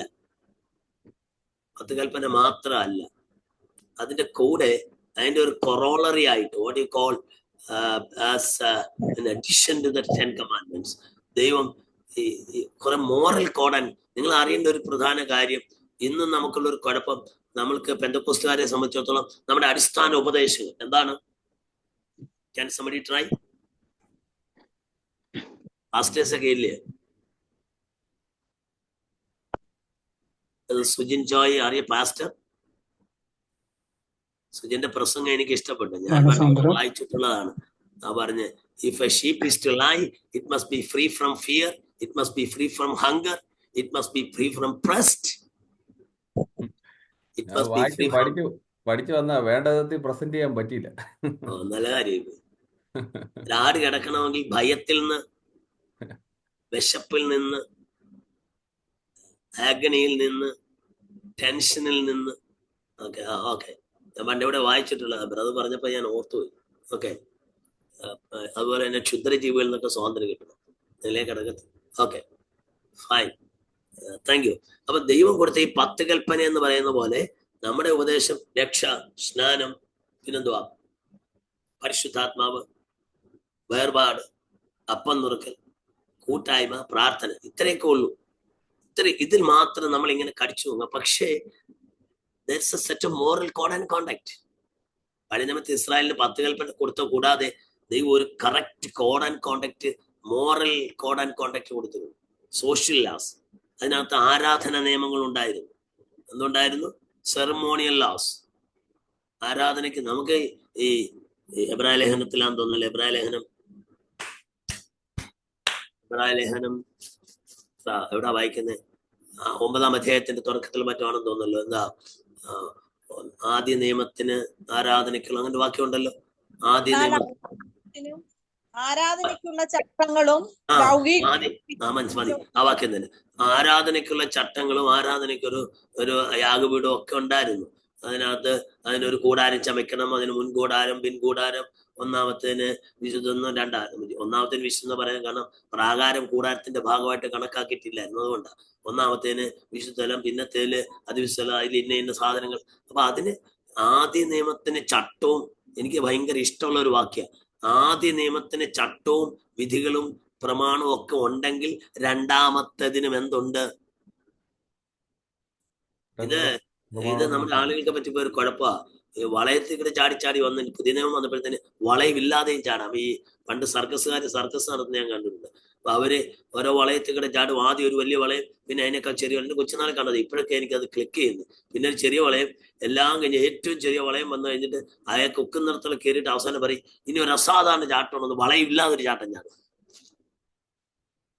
അതുകൊണ്ട് നമ്മൾ ഈ കൃപ പറഞ്ഞ് തന്നെ വളയമില്ലാതെ ചാട്ടക്കാരായി. ഹലോ, ദൈവം നിയമമൊന്നും മാറ്റിയിട്ടില്ല, ദൈവത്തിന്റെ ക്യാരക്ടർ മാറിയിട്ടില്ല. ദൈവം കോപിഷ്ഠനാകുന്നതിന്റെ പ്രധാന കാര്യം ദൈവത്തിന്റെ വിശുദ്ധിയാണ്. ഗോഡ് ഈസ് ലവ് എന്ന് പറയുന്നത് ഗോഡ് ഈസ് ആങ്കർ എന്ന് പറയാൻ പറ്റത്തില്ല. ഗോഡ് ഈസ് ലവ് തന്നെയാണ്. But the anchor of God is duty is holiness.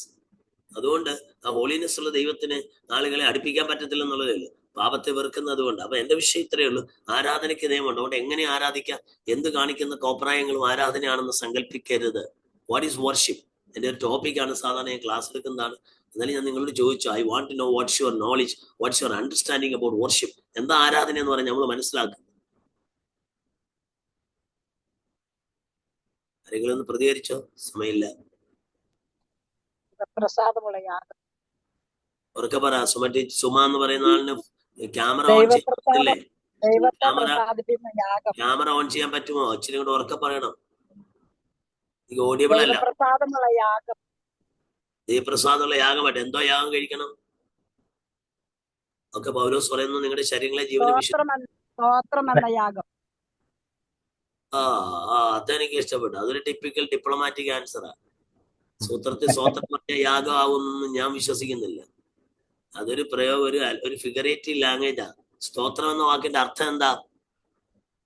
സുമയ്ക്ക് തന്നെ പറയാം. Suma, can I see your face? Can I see your face? Can you switch on the camera? Camera ഒന്ന് on ചെയ്യാൻ പറ്റുമോ? സ്വല്പം കഴിയുമ്പോ ഞാൻ ക്യാമറ ഓൺ ആക്കാം. ഓക്കെ, അടുത്ത ആരെങ്കിലും പറഞ്ഞോളൂ.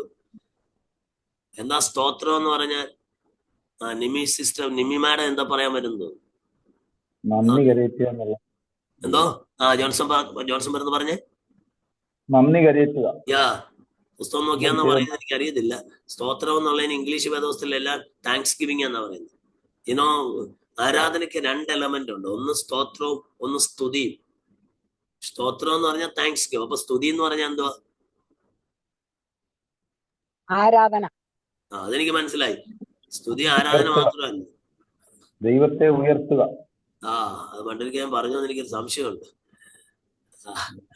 അതായത് ഈ ദൈവത്തിന്റെ മഹത്വത്തെ വർണ്ണിക്കുന്നതാണ് സ്തുതി. ഞാൻ ഒരിക്കൽ പറഞ്ഞെന്ന് എന്റെ ഓർമ്മ. ദൈവമേ നീ പരിശുദ്ധനാകുന്നു, ബലവാനേ നീ പരിശുദ്ധനാകുന്നു, മരണമില്ലാത്തവനേ നീ പരിശുദ്ധനാകുന്നു. ഇത്തരത്തിൽ we are venerating the God of speaking about his glory. ദൈവത്തിന്റെ മഹത്വത്തെ വർണ്ണിച്ച് ദൈവത്തെ അത് ചെയ്യുന്നതിനാ സ്തുതിക്കാന്ന് പറയുന്നത്. ആരാധന എന്ന് പറഞ്ഞ സ്തുതിയുണ്ട്, സ്തോത്രമുണ്ട്. സ്തോത്രം എന്ന് താങ്ക്സ് ഗിവിംഗ്. താങ്ക്സ് ഗിവിംഗ് എന്ന് പറഞ്ഞാൽ എന്താ? നമുക്ക് ലഭിച്ച ഉപകാരങ്ങൾക്ക് നന്ദി പറയുന്നതാണ്. എന്താ?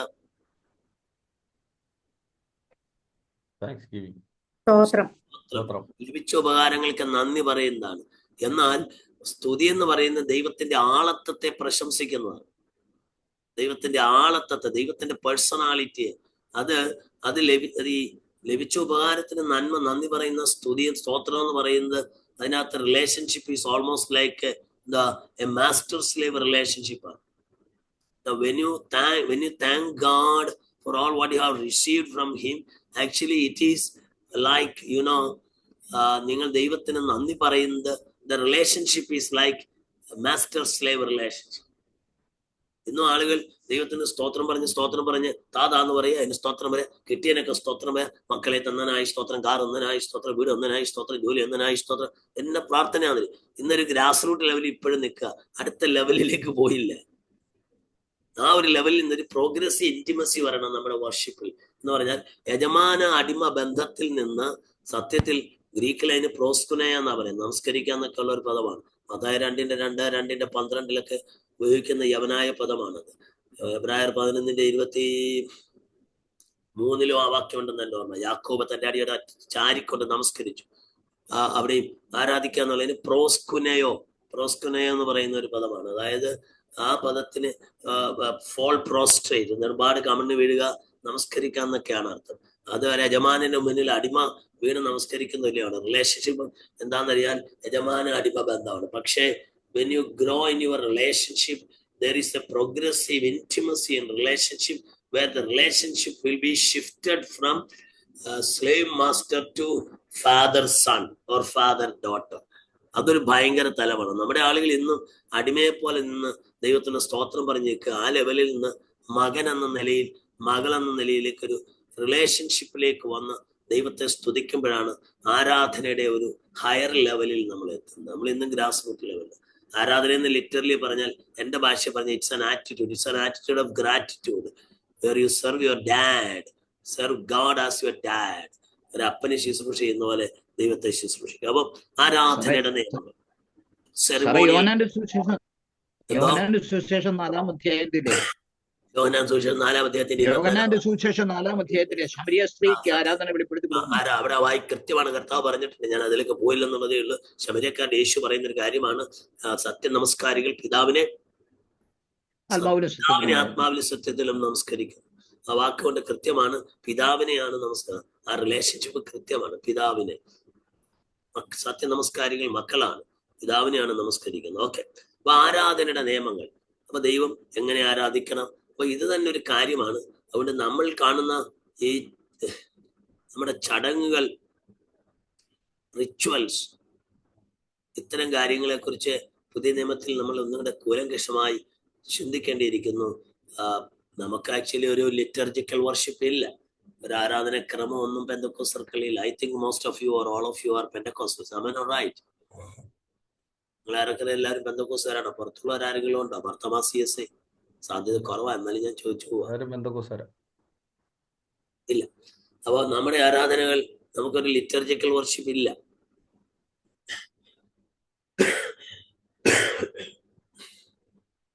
നമുക്കൊരു ആരാധനക്രമമൊന്നുമില്ല. എന്നാലും നമുക്ക് ചില ചിട്ടയൊക്കെ ഉണ്ട്. നമ്മുടെ ആരാധനകൾ ചിലപ്പോഴൊക്കെ എനിക്ക് ആറുമൂഷിപ്പനായി തോന്നും. ഒരു പാസ്റ്റ് എന്നിട്ട് ഒരു പ്രാർത്ഥന പ്രാർത്ഥിച്ചു, എന്നിട്ട് 2 പാട്ട് പാടി, രണ്ടാമത്തെ പാട്ടിന്റെ 4ാമത്തെ സ്റ്റാൻസ 4 പ്രാവശ്യം ആവർത്തിച്ചു പാടി, എല്ലാവരും കൂട്ടത്തല്ല് തല്ലി 2 അന്യഭാഷ പറഞ്ഞ്, എന്നിട്ട് 2-3 പേര് പ്രാർത്ഥിച്ചു. എന്നിട്ട് പിന്നെ എന്ത് ചെയ്യും, എല്ലാവരും എഴുന്നേറ്റ് സങ്കീർത്തനം വായിച്ചു. ഇപ്പൊ പിന്നെ പ്രൈസ് ആൻഡ് വർഷിപ്പ് എന്ന് പറഞ്ഞാൽ ഇംഗ്ലീഷ് സർവീസുകാരുടെ പിള്ളേരെ കൂടെ എന്റർടൈൻ ചെയ്യാൻ പരിപാടിയൊക്കെ ഗൾഫിലൊക്കെ ഉണ്ടായിരിക്കും. അത് കഴിഞ്ഞിട്ട് എല്ലാവരുടെ സങ്കീർത്തനം വായിച്ചു, പാസ്റ്റർ ഒരു പ്രബോധനം പറഞ്ഞു, പിന്നെ സാക്ഷ്യം പറഞ്ഞു. എന്നെ പരിപാടിയാണെന്നറിയാമോ? അത് കഴിഞ്ഞിട്ട് പിന്നെ പാസ്റ്റർ ഒരു 40 മിനിറ്റ് പറയാൻ സമയം കിട്ടിയ പ്രസംഗിച്ചു. അവന് മധ്യസ്ഥ പ്രാർത്ഥന നമ്മൾ ചിട്ട ഉണ്ടാക്കി വെച്ചിട്ടുണ്ട്. അതൊന്ന് മാറ്റിയാൽ പിന്നെ പല ട്രഡീഷണൽ ചർച്ച് നോക്കും. നമ്മളിതെല്ലാം ഒരു ചടങ്ങാക്കി വെച്ചതാണ്. ആരാധന എന്ന് പറയുന്ന ഒരു മനോഭാവമാണ്. അന്ന് സമയം മുതൽ നമ്മൾ ദൈവത്തെ ആരാധിക്കുക. എന്റെ അഭിപ്രായത്തിൽ ഈ മധ്യസ്ഥ പ്രാർത്ഥനയൊക്കെ വേണമായിരിക്കും. മധ്യസ്ഥ പ്രാർത്ഥനയ്ക്കൊക്കെ നിങ്ങൾ സമയം വേറെ കണ്ടെത്തിയിട്ട് പ്രൈസ് ആൻഡ് വർഷിപ്പ്, ദൈവത്തെ പാടി സ്തുതിച്ച് വചനം ധ്യാനിച്ച് ദൈവത്തിന് ആരാധന ദൈവത്തിന് കൊടുക്കുന്നതാണ്. ആ ഒരു തലത്തിലേക്ക് നമ്മുടെ ഈ 3 പേര് പ്രാർത്ഥിക്കുന്നത്, ഇതൊക്കെ എന്തിനാന്ന് എനിക്ക് അറിയത്തില്ല. അത് ആദ്യത്തെ 2 പാട്ട് പാടി ആരാധിച്ചതിന് ശേഷം നമ്മൾ പിന്നെ 3 പേര് പ്രാർത്ഥിച്ചിട്ട് ഇന്നത്തെ ആരാധന അനുഗ്രഹത്തിനായിട്ട് പ്രാർത്ഥിക്കണം എന്നൊക്കെ പറയുമ്പോൾ എനിക്ക് ഭയങ്കര സങ്കടം തോന്നിയിട്ടുണ്ട്. നമ്മളൊരു ഫ്രെയിം ഉണ്ടാക്കി വെച്ചിട്ടുണ്ട്. ഓക്കെ, ഞാൻ നിങ്ങൾക്ക് തിരിഞ്ഞ് ചിന്തിക്കാൻ വേണ്ടി ഒരു അവസരം തന്നു എന്നുള്ളതേ ഉള്ളൂ. I M not criticising anybody, I M not blaming anybody, but mean I just give you an instance to recollect all what we do as part of a worship and just make a revision if you want to do that. Okay, അപ്പൊ ആരാധന നിയമമുണ്ട്. അവർക്ക് ആരാധന എന്ന് പറയുന്ന ഒന്ന് യാഗങ്ങളുണ്ട്, ഉത്സവങ്ങൾ അവർക്ക് ആരാധനയായിരുന്നു, ശുചീകരണ നിയമങ്ങൾ. These three things were there, including the sacrifices, celebrations, and also sanctifications or sanctifying. ഈ മൂന്ന് കാര്യങ്ങൾ ആരാധനയുടെ ഭാഗമാണ്: യാഗങ്ങൾ, ഉത്സവങ്ങൾ, ശുദ്ധീകരണങ്ങൾ. അടുത്ത മോറൽ ലോസ് ആണ്. മോറൽ ലോസ് ഇപ്പൊ പുതിയ നിയമത്തിൽ മോറൽ ലോസ് ആണ്. ഇപ്പൊ പൗലോസ് എഫെസ്യ ലേഖനം എഴുതുമ്പോ അതിന്റെ 4-ാം അധ്യായത്തിന്റെ 1 മുതൽ 5-ാം അധ്യായത്തിന്റെ 4-ന്റെ 1 മുതൽ 5-ന്റെ 21 വരെ മോറൽ ലോസ് ആണ്. എങ്ങനെ ആയിരിക്കണം ഒരു ദൈവത്തിൽ, എന്താണ് അവന്റെ മോറൽ കോഡ് ആൻഡ് കോണ്ടക്ട്. നിങ്ങൾക്ക് അത് വേണമെങ്കിൽ കുത്തിയിരുന്ന് വായിച്ചിട്ട് ധ്യാനിക്കാൻ പറ്റിയൊരു സാധനം. മലയിലെ പ്രസംഗം അതുപോലെ ഒരു മോറൽ കോഡ് ആൻഡ് കോണ്ടക്ട്. നമ്മൾ അറിയേണ്ട ഒരു കാര്യം, ഈ മോറൽ കോഡ് ആൻഡ് കോണ്ടക്ട് കൊണ്ട് ഒരു മനുഷ്യൻ രക്ഷിക്കപ്പെടുകയില്ല.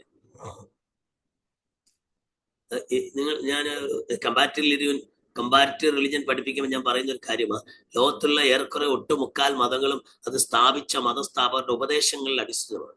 Are you getting me? Almost all religions that which we have on the surface of the earth are religions made out of the teachings of the founding fathers.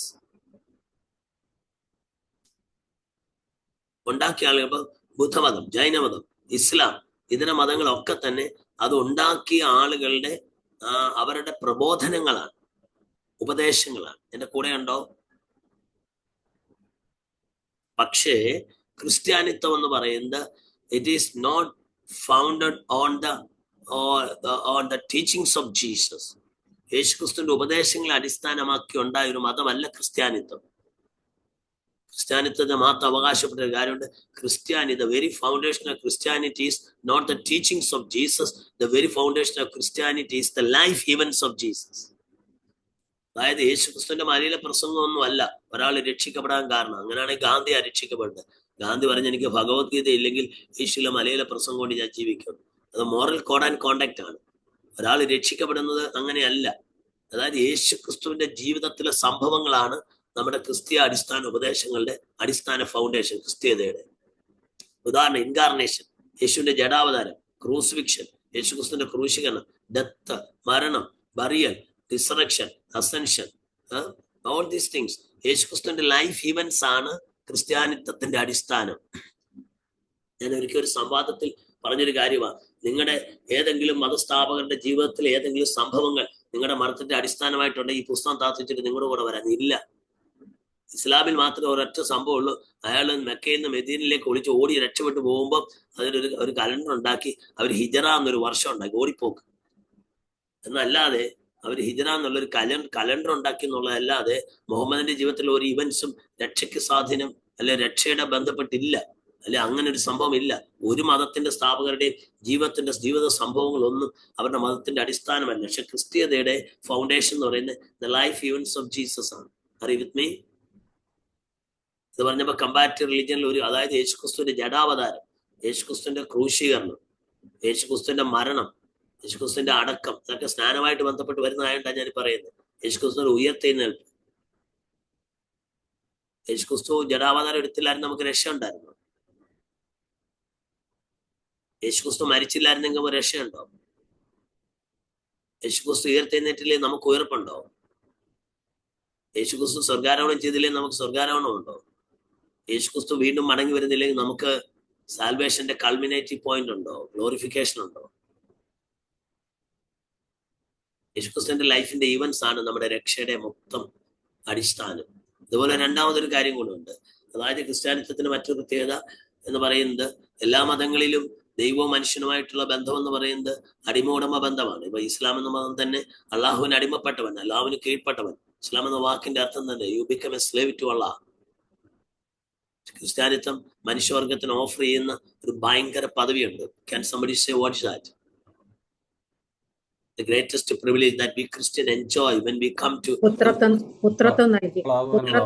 നമുക്ക് ദൈവത്തെ അപ്പ എന്ന് വിളിക്കാനുള്ള പദവി തരുന്ന, ഞാനിത് മതസംവാദങ്ങളിൽ ആളുകളോട് ചോദിച്ചിട്ടുള്ള, ദൈവത്തെ അപ്പ എന്ന് വിളിക്കാൻ പദവി തരുന്ന ഒരു മതം കാണിച്ചു തരാമെങ്കിൽ ഈ വേദപുസ്തകം താത്തു വെച്ചിട്ട് ഞാൻ നിങ്ങളുടെ കൂടെ വരാം, ഈ ബൈബിൾ താത്തു വെച്ചിട്ട് ഞാൻ നിങ്ങളുടെ കൂടെ വരാം. ദൈവത്തെ അപ്പ എന്ന് വിളിച്ച് അടുത്ത് വരുവാൻ പദവി തരുന്ന ഒരു മതം ഉണ്ടെങ്കിൽ വാവ്. ഇല്ല. എല്ലാ മതങ്ങളിലും ദൈവം അങ്ങ് വിദൂരത്ത് നിൽക്കുന്ന transcendent master and we are all imminent slaves. അങ്ങ് വിദൂരത്ത് നിൽക്കുന്ന യജമാന്, നമ്മൾ ഇങ്ങ് അകലെ ഇവിടെ നിൽക്കുന്ന ഒരടിമയുമാണ്, ഒരടിമ ഉടമ ബന്ധമാണ് എല്ലാ മതങ്ങളിലും ഉള്ളത്. ഓക്കെ, ധാർമ്മിക നിയമങ്ങൾ. രണ്ടാമത്തെ എന്താണ്? അപ്പൊ ഒന്നാമത്തെ ceremonial laws, second one is moral loss.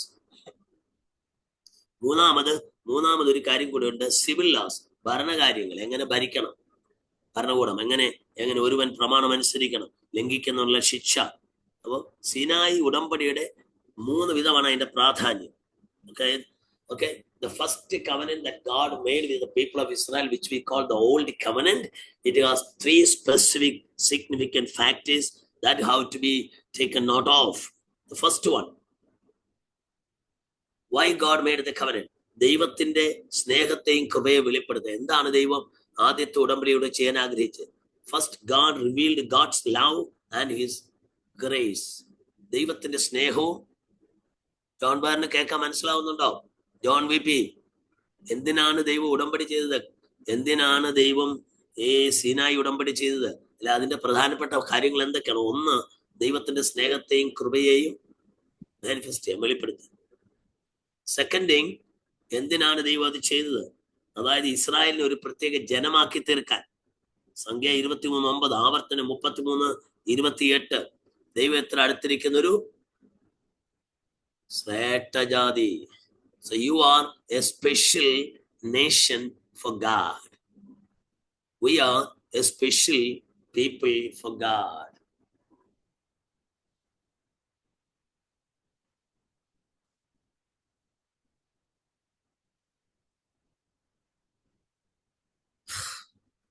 Okay, ഇനി ഞാൻ നിങ്ങളോട് ചോദ്യം ചെയ്യുക. ദൈവത്തിന്റെ വ്യവസ്ഥിതിയിൽ ദൈവത്തിന്റെ ഒരു രാജ്യമാണ് നമ്മൾ. ദൈവത്തിന്റെ രാജ്യമാണ്. അപ്പൊ ദൈവത്തിന്റെ വ്യവസ്ഥിതിയിൽ ആ ഭരണകൂടത്തിന്റെ നേച്ചർ എന്താ? Is it monarchy? Is it oligarchy? Is it democracy? Is it communism? What's the system of government as per God's rule? Can it stand somebody? No, ഒരു രാജ്യം എന്ന നിലയിൽ ജനാധിപത്യമാണോ, ഏകാധിപത്യമാണോ, അല്ലെങ്കിൽ പ്രഭുവാധിപത്യമാണോ, കമ്മ്യൂണിസമാണോ?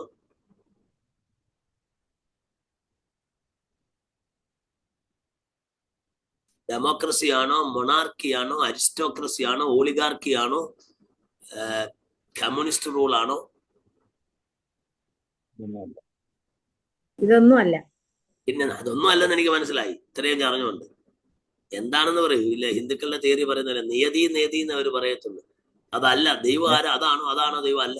അതാണോ ബ്രഹ്മം? അതല്ല. അതാണോ ബ്രഹ്മം? അല്ല. അതല്ല എന്നല്ല. എന്താണെന്ന് പറ സുമ. ഏകാധിപത്യമാണോ? ഏകാധിപത്യമാണെങ്കിൽ തീർന്നു. അങ്ങനെയാണെങ്കിൽ പിന്നെ പറഞ്ഞു പറയേണ്ട ഒരു കല്ലിന്റെ കാര്യമൊന്നുമില്ല. എന്തോ യേശു മാത്രമാണ് ദൈവം. കേട്ടില്ല, ഉറക്കെ പറ. യേശു മാത്രമാണ് കർത്താവ്, നമ്മുടെ ദൈവം. എന്റെ ചോദ്യം രാജ്യത്തിന്റെ ഭരണരീതിയാണ്. രാജ്യഭരണം എങ്ങനെ? നിങ്ങൾ ആരും ആ ലെവലിലേക്ക് വളർന്നില്ല. തിയോക്രസി എന്താണ്? ഡെമോക്രസി അല്ല, തിയോക്രസി. അതുകൊണ്ടാണ് ഇസ്രായേൽ ജനത്തെ മോശം. അതായത് ഈ നമ്മള് പണ്ട് കാലത്തൊക്കെ ഈ റെസിഡന്റ് ഭരണം എന്ന് കേട്ടിട്ടുണ്ടോ? റെസിഡന്റ് ഭരണം ഉദാഹരണം പറഞ്ഞാൽ, ഈ നമ്മുടെ പണ്ട് കാലത്തൊക്കെ രാജഭരണകാലത്ത് ഒരു അപ്പം മരിക്കുമ്പോൾ മോനാണ് രാജാവാകുന്നത്. മോന് ചിലപ്പോൾ 10 വയസ്സോ 8 വയസ്സോ 50 വയസ്സോ ഉള്ളെങ്കിൽ മോനെ ഐക്കോണായിട്ട് വെച്ചുകൊണ്ട് റെസിഡന്റ് ഭരണമാണ്. എന്ന് പറഞ്ഞ പോലെ സത്യത്തിൽ യേശുവിന്റെ പ്രാർത്ഥന മത്തായി 6 അല്ലെങ്കിൽ ലൂക്കോസ് 11 എന്താ? സ്വർഗസ്ഥനായ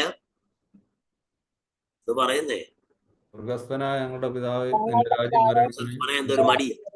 നിന്റെ രാജ്യം സ്വർഗത്തെ പോലെ ഭൂമിയിലുമാകണമേ. വേദപുസ്തകത്തിലെ വാക്യമാ, മറ്റേതൊരു വാക്യം പോലെ വേദപുസ്തകത്തിലെ വാക്യം എന്നതിന് പ്രസക്തി ഉണ്ട്. അത് നമ്മളൊരു വാക്യം നമ്മളെ പെന്തക്കോസ്തുകാർക്ക് ഒരു അറപ്പ്, അയ്യോ യേശു പഠിപ്പിച്ച പ്രാർത്ഥന പറഞ്ഞാൽ ഞങ്ങൾ പട്ടത്തവക്കാരെ ഒന്നുമില്ല. ഞാൻ ആ പ്രാർത്ഥന കാണാൻ പറയാം, എനിക്ക് ഇഷ്ടം അത്. ആ പ്രാർത്ഥന കാണാതെ പറയണമെന്ന് ഞാൻ പറയുന്നത്. അത് എല്ലാ പ്രാർത്ഥനയുടെ അവസാനം പ്രാർത്ഥിക്കാനല്ല ഞാൻ പറയുന്നത്. വേദപുസ്തകത്തിലെ വാക്യം എന്നതിൽ അത് വായിക്കണം, പഠിക്കണം, പ്രസംഗിക്കണം. അത് വായിക്കുമ്പോൾ ആൾക്കാർക്ക് പെന്തക്കോസ്തുകാർക്ക് ഒരു അലർജി. എനിക്കറിയത്തില്ല എവിടുന്ന പാരമ്പര്യം കിട്ടുന്നത്. വേദപുസ്തകത്തിലെ വാക്യമല്ലേ. യേശു പഠിപ്പിച്ച പ്രാർത്ഥന പ്രസക്തമാണ്. സ്വർഗസ്ഥനായ ഞങ്ങളുടെ പിതാവേ, നിന്റെ രാജ്യം, നിന്റെ നാമം വിശദീകരിക്കപ്പെടേ, നിന്റെ രാജ്യം വരയണമേ. രാജ്യം രാജ്യം വരണമേ. Whose kingdom? God's kingdom. ദൈവം മോശയെ നേതാവാക്കി വെക്കുമ്പോൾ ഒരു റെസിഡന്റ് ഭരണമായിരുന്നു. ഭരണം ദൈവത്തിന്റെ. പിന്നീട് നമ്മൾ പഠിക്കുന്നു ന്യായാധിപന്റെ കാലം വന്നപ്പോൾ അവർ ന്യായാധിപന്മാർ ഭരിച്ചു. അവരെല്ലാം ദൈവത്തിന്റെ കീഴിലാണ് ഭരിച്ചു. ആലോചന ദൈവം കൊടുക്കുന്നത്. അവസാനം ഇവരെല്ലാം കൂടെ ശമൂവേലിന്റെ ഒക്കെ കുസ്തി ഉണ്ടാക്കിയിട്ട് പറഞ്ഞു, ജാതികൾക്കുള്ളത് പോലെ ഞങ്ങൾക്ക് എന്തോ വേണം, രാജാവിനാണ്.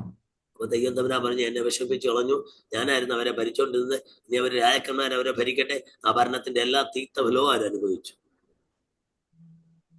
നമ്മുടെയൊക്കെ ജീവിതത്തിലും കുടുംബത്തിലും ആര് ഭരിക്കണം? നമ്മൾ പാടത്തില്ല, യേശുവേ വന്നു വാഴണമേ, ഇനി ഞാൻ എഴുന്നള്ളുന്ന യേശു രാജാവ്. ആരാ? നമ്മളല്ലേ യേശുവിനെ നമ്മുടെയൊക്കെ വീട്ടിൽ ഒരു വാൾ ഹാങ്ങി വെച്ച്, Christ is the head of this house, the unseen host at every meal, the silent listener to every conversation. You have muted him, you have silenced him and made him to be there at the corner of your house. ഒരു വീട്ടിൽ യേശു വരത്തില്ല. ആരായി വരത്തില്ല? സേവകനായി വരത്തില്ല, വേലക്കാരനായിട്ട് വരത്തില്ല, മെയ്ഡായി വരത്തില്ല, ഒരു നോക്കിട്ട് വരത്തില്ല. Unless you hand over the authority of your home to him, he will not come and do there either. അവിടുന്ന് വരുന്നെങ്കിൽ രാജാവായി. നമ്മുടെ കുടുംബത്തിന്റെ ഭരണം അവിടുത്തെ ഏൽപ്പിക്കണം.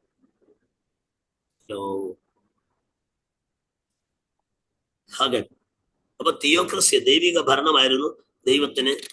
ദൈവത്തിന്റെ പദ്ധതി അത് അവരനുകരിച്ചില്ല, അംഗീകരിച്ചില്ല. ഓക്കെ, എന്തായാലും മോശയുടെ നേതൃത്വത്തിൽ അവർ യാത്ര ചെയ്ത് വരികയാണ്. നിയമങ്ങളെ കുറിച്ച് നമ്മൾ വായിക്കുന്നു, പെരുന്നാളുകളെ കുറിച്ച്. Yes, any question? തിയോക്രസി എന്നുള്ളതിന് മലയാളം ഉണ്ടോ? ദൈവഭരണം, മൊണാർക്കി, രാജഭരണം, ഏകഭരണം. അതിൽ നിന്നാണ് അനാർക്കി എന്നുള്ളത്. ആർക്കെ എന്ന് പറഞ്ഞാൽ റൂൾ എന്നാ ഗ്രീക്കിൽ. ആർക്കെ.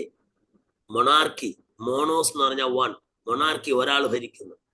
ഓളിഗോസ് ഡിഫറെന്റ്, അല്ലെങ്കിൽ വ്യത്യസ്തർ ഭരിക്കുന്നത്.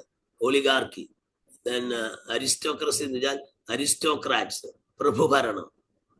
അതുപോലെ തന്നെ ഡെമോക്രസി എന്ന് പറഞ്ഞാൽ അത് നമ്മൾ ജനങ്ങളുടെ ഭരണം എന്ന സത്യത്തിൽ അത് ഡീമൺസ് റെയിനാണ്. ഡീമൺസ് ക്രൈസ് ഫോർ പവർ, ഡെമോക്രസി. ഇത് തിയോക്രസിയാണ്. ആര്?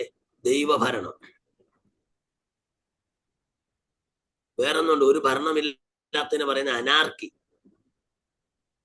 ആർക്കെ എന്ന് പറഞ്ഞാൽ റൂൾ എന്ന്. അനാർക്കി അതിന്റെ ഓപ്പോസിറ്റ് ആണ് ഭരണമില്ലാത്ത അവസ്ഥ, കുത്തഴിഞ്ഞ അവസ്ഥ. അതിനാണ് എന്ത് പറയുന്നത്?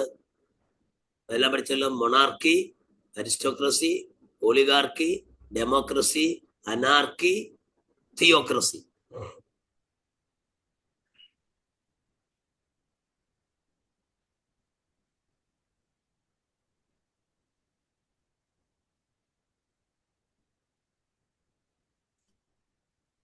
Yep.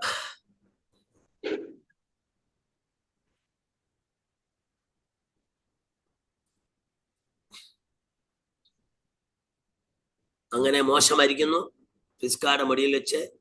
അതിനിടയിൽ മോശ ദൈവത്തെ കാണുന്നു, ദൈവത്തോട് സംസാരിക്കുന്നു. പുറപ്പാട് 33, 14, 18 മോശ ദൈവത്തിന്റെ തേജസ് കാണുന്നു.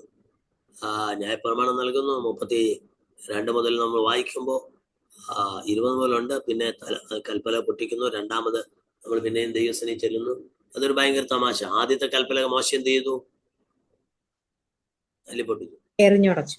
എന്താ യേശു മോശ തല്ലി ഉടച്ചേ?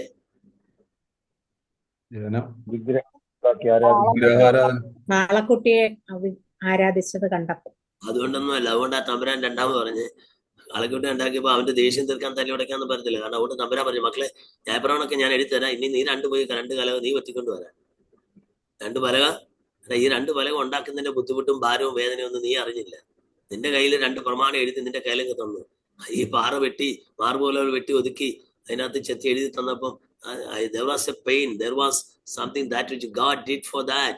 ആ പെയിൻ അറിഞ്ഞില്ല. അതുകൊണ്ട് ഇന്ന് ചില ഉപദേശിമാര് ഞങ്ങളുടെ നാട്ടുമ്പത്തൊക്കെ ട്രാൻസ്ഫർ കൊടുക്കും, നല്ല സഭ ഇടും, ഇയാൾ പോയി തല്ലിയാൻ കൊടുക്കണം. ഒരു സഭ ഉണ്ടാക്കിയ ചരിത്രം, ഒരു സഭ ഉണ്ടാക്കുന്നതിന് വേണ്ടി കണ്ണീര് ഒഴിക്കുന്നതും ഒരു സഭ ഉണ്ടാക്കുന്നതിന്റെ കഷ്ടപ്പാടും തീർന്നു. അതുകൊണ്ട് ഞാൻ എപ്പോഴും പറയും, കാട് വെട്ടിത്തെളിക്കാത്ത ഒരു ഉപദേശിമാരെ ഒരു സഭ കൊടുക്കരുത്.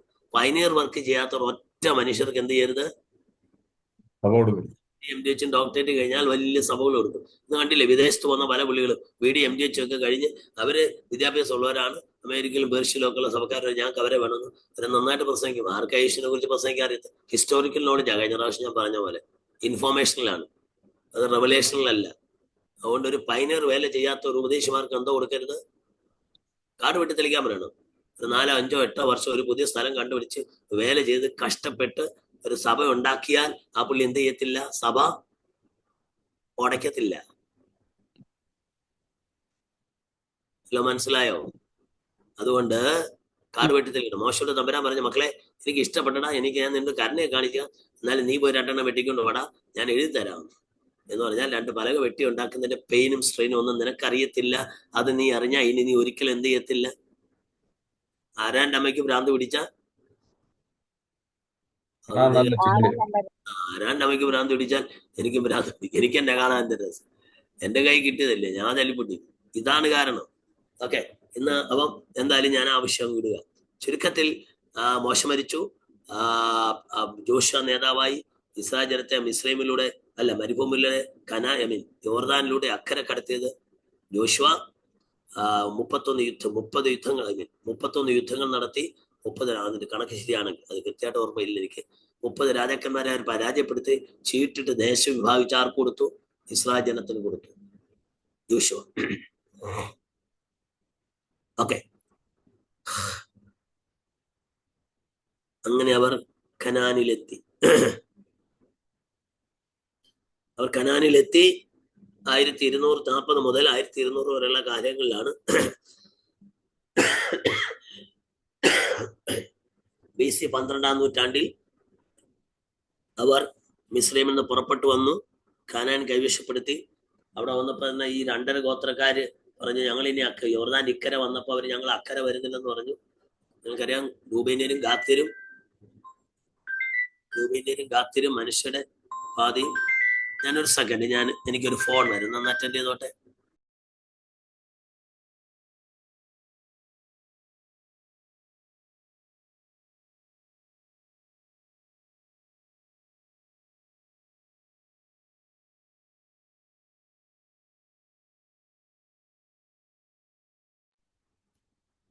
Sorry, it was not a significant call. Okay, അപ്പൊ ചുരുക്കത്തിൽ അങ്ങനെ അവര് 2.5 ഗോത്രങ്ങൾ യോർദാന്റെ പടിഞ്ഞാറ് വശം നിന്നു. അത് കഴിഞ്ഞിട്ട് പിന്നെ അവർ നമ്മള് അറിയണം, നിങ്ങളെ നിങ്ങളുടെ വേദപുസ്തകത്തിന്റെ അവസാന പേജില്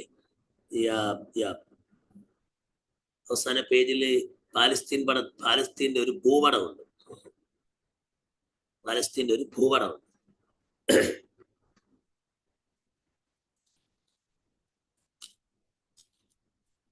ഓക്കെ, അതില് നിങ്ങളൊരു മാപ്പ്, ഇത് ബോർഡിൽ മാപ്പ് നോക്കുകയാണ് കേട്ടത്. മാപ്പ് നോക്കുമ്പോ എപ്പോഴും മാപ്പിന്റെ ടോപ്പ് എന്ന് പറയുന്നത് നോർത്താണ്. മാപ്പിന്റെ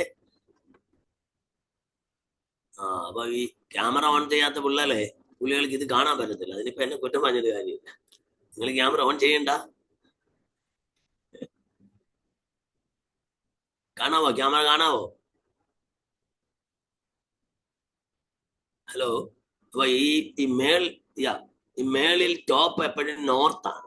ഈ നോർത്ത് ഇങ്ങോട്ട് വരുമ്പോ നിങ്ങൾ താഴോട്ട് നോക്കിയാൽ നടുക്കൂടെ ഒരു വര പോലെ കാണുന്നത് യോർദാൻ നദിയാണ്. കണ്ടോ?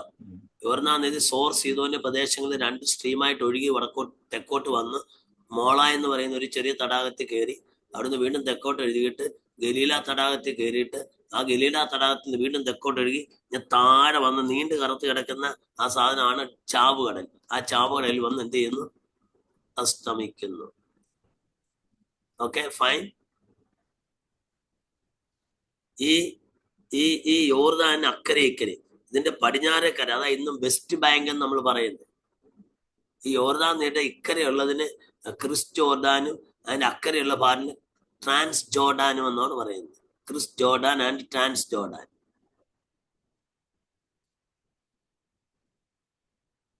ഇത്രയും പിടി കിട്ടിയല്ലോ. ഈ പാലസ്തീൻ്റെ ഒരു ഇന്നും യുദ്ധമൊക്കെ നടക്കുമ്പോൾ നിങ്ങൾക്ക് ഈ ഗാസ ആ പടങ്ങളൊക്കെ കാണുമ്പോൾ നിങ്ങൾ ഈ മാപ്പോട് എടുത്തു വെച്ചൊന്ന് കമ്പയർ ചെയ്ത് പഠിക്കുമ്പോൾ നിങ്ങൾക്ക് ആ ലാൻഡ്സ്കേപ്പ് മനസ്സിലാവും. അങ്ങനെ അവരെന്ത് ചെയ്തു? ഈ ഈ ഈ ഈ സ്ഥലങ്ങൾ അവർ പിടിച്ചടക്കി. എരിഹോ പിടിച്ചടക്കി, യോർദാൻ കടന്ന് എരിഹോ പിടിച്ചടിച്ച്, ഹായ് പിടിച്ചടക്കി. അങ്ങനെ യുദ്ധങ്ങൾ ജയിച്ചു.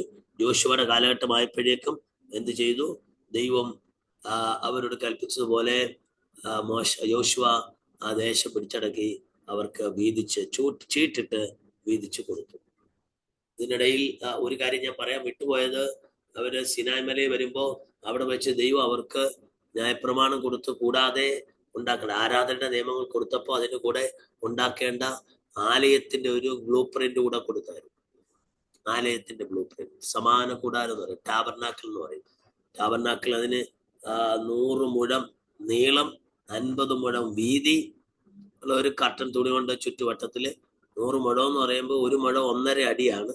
അതായത് 150 അടി നീളം, 75 അടി വീതിയുള്ള ഒരു സാധനമാണ് എന്ത്? ടാബർനാക്കിൾ. അതിന് ഫ്രണ്ടിൽ എല്ലാം ചുറ്റും കർട്ടനാണ്. വാതിൽ 20 അടി വീതിയിൽ ഒരു വാതിൽ കർട്ടൻ ഉണ്ട്. അവിടെയാണ് ആ കർട്ടൻ അങ്ങോട്ട് നോക്കിയാൽ അവിടെ വാതിൽ ഇരിക്കുന്നതാണ് യാഗപീഠം. യാഗപീഠം കഴിഞ്ഞിട്ട് അകത്ത് 58 പലകയുടെ എണ്ണം ഞാൻ മറന്നുപോയി. ഇത്രയും 55 58 പലകകൾ കൊണ്ട് അകത്തൊരു കൂടാരം പ്രത്യേകം ഉണ്ടാക്കിയിട്ടുണ്ട്. അതിനെ 2ആയിട്ട് തിരിച്ചിട്ടുണ്ട്. ഈ പലകകളെല്ലാം കൂടെ ഒരു അന്താഴം കയറ്റി അതിനെ എന്ത് ചെയ്യും? ബലപ്പെടുത്തും. നമ്മുടെ പണ്ട് കാലത്തൊക്കെ നാട്ടുമ്പുറങ്ങളിൽ ഏറുമാടങ്ങൾ, ചെറിയ ചെറിയ പെട്ടിക്കടകൾ മുന്നിലെ അവരുടെ ഡോറെല്ലാം നിരപ്പലക ഇട്ടിട്ട് അവരടയ്ക്കാൻ നേരത്ത് അകത്തോട് ഒരു ഓടാമ്പല് കയറ്റി മുറുക്കുന്നത് കണ്ടിട്ടില്ലേ? എന്നതുപോലെ ഈ അന്താഴം എന്ന സാധനം കയറ്റിയാണ് ഈ പലകളെല്ലാം എന്ത് ചെയ്ത് യോജിപ്പിച്ച്, എന്നുവെച്ചാൽ ഈ മരുഭൂമിയിലെ കാറ്റടിച്ച് ഈ വിടവിനകത്തോടെ അകത്തിരിക്കുന്ന കാഴ്ചയപ്പത്തിനകത്തൊന്നും മണ്ണ് കയറത്തില്ല, അകത്തുള്ള വിളക്ക് കെട്ടുപോകത്തില്ല. അതിനു വേണ്ടിയുള്ള സ്പെഷ്യൽ സംവിധാനമാണ്. ചുരുക്കി പറയാൻ അങ്ങനെ അതിനകത്ത് 2 സ്ഥലമുണ്ട്.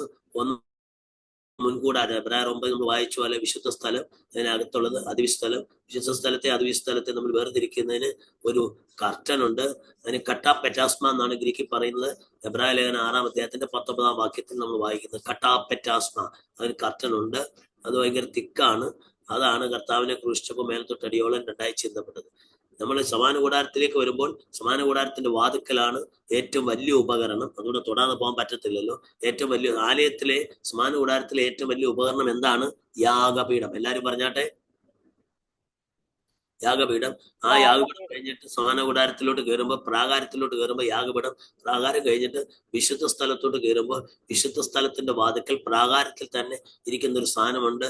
അതിന്റെ പേരാണ് താമ്രത്തൊട്ടി. എന്താണ്? താമ്രത്തൊട്ടി. ബ്രാസൻ വെസൽ ഫോർ അബിലൂഷൻ, കഴുകലിന് വേണ്ടിയുള്ളത്.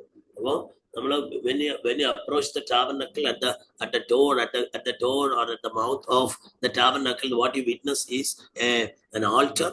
Then അതാണ് ആൾട്ടർ കഴിഞ്ഞ് അകത്തോട്ട് ചെല്ലുമ്പോൾ വിശുദ്ധ സ്ഥലത്തോട്ട് കയറുന്ന വാതില് പ്രാകാരത്തിനകത്താണ് എന്തിരിക്കുന്നത്? ബ്രാസൻ വെസൽ. അത് കഴിഞ്ഞിട്ട് when you step into the holy place where you find 3 things. ചിലപ്പോൾ ചില വേദപുസ്തകത്തിനകത്തൊക്കെ സമാന കൂടാരത്തിന്റെ പിക്ചർ ഉണ്ടാവും. നിങ്ങളുടെ കയ്യിലുള്ള വേദപുസ്തകത്തിനകത്ത് നോക്കിയാൽ മതി. ചില ഇംഗ്ലീഷ് ബൈബിളിന്റെ അവസാനം സമാന കൂടാരത്തിന്റെ പിക്ചർ, എന്റെ കയ്യിൽ ബൈബിളിൽ ഇല്ലെന്ന് തോന്നുന്നു. It's there.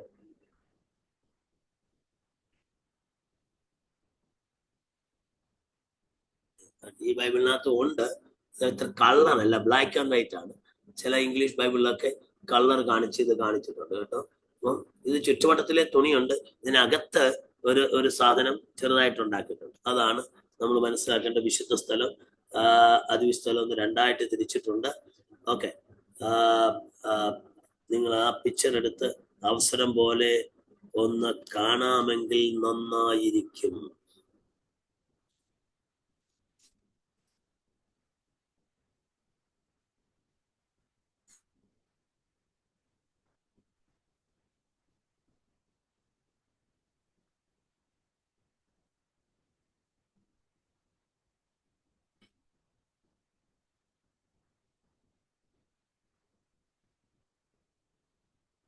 ഓക്കെ, എന്നിട്ട് വിശുദ്ധ സ്ഥലത്ത് 3 സാധനങ്ങളുണ്ട്. ഒന്ന് കവരവിളക്ക്, നടുക്ക് കാഴ്ചപ്പത്തിന്റെ മേശ, വലത്തെ അറ്റം ധൂപപീഠം, the lamb, the table of shewbread, and on the right hand side you find the table of incense. അത് കഴിഞ്ഞിട്ട് ഒരു കർട്ടൻ ആണ്. ആ കർട്ടൻ കഴിഞ്ഞിട്ട് അകത്തോട്ട് ചെല്ലുമ്പോൾ അതിവിശുദ്ധ സ്ഥലമാണ്. അതിവിശുദ്ധ സ്ഥലത്ത് ഒരു സാധനമേ ഉള്ളൂ, ദൈവത്തിന്റെ പെട്ടകം. So the arc of God or the arc of covenant, ഉടമ്പടിയുടെ പെട്ടകം എന്ന് പറയും.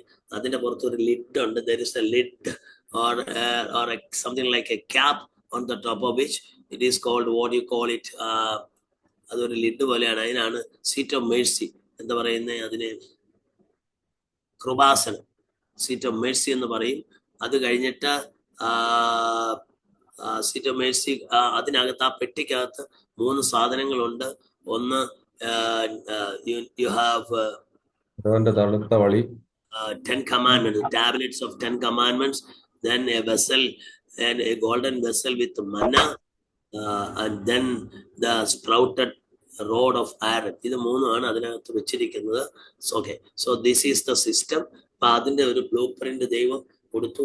നിങ്ങളുടെ for your kind information I tell you, എന്താന്ന് ചോദിച്ചാൽ, ദൈവത്തിന്റെ താമസ സ്ഥലത്തിന്റെ പേര് നമ്മൾ തുണി സൂക്ഷിക്കുന്നതിന് വസ്ത്രാലയം എന്ന് പറയും. എന്നതുപോലെ ദൈവത്തിന്റെ താമസ സ്ഥലത്തിന്റെ പേരെന്താണ്? ദൈവാലയം.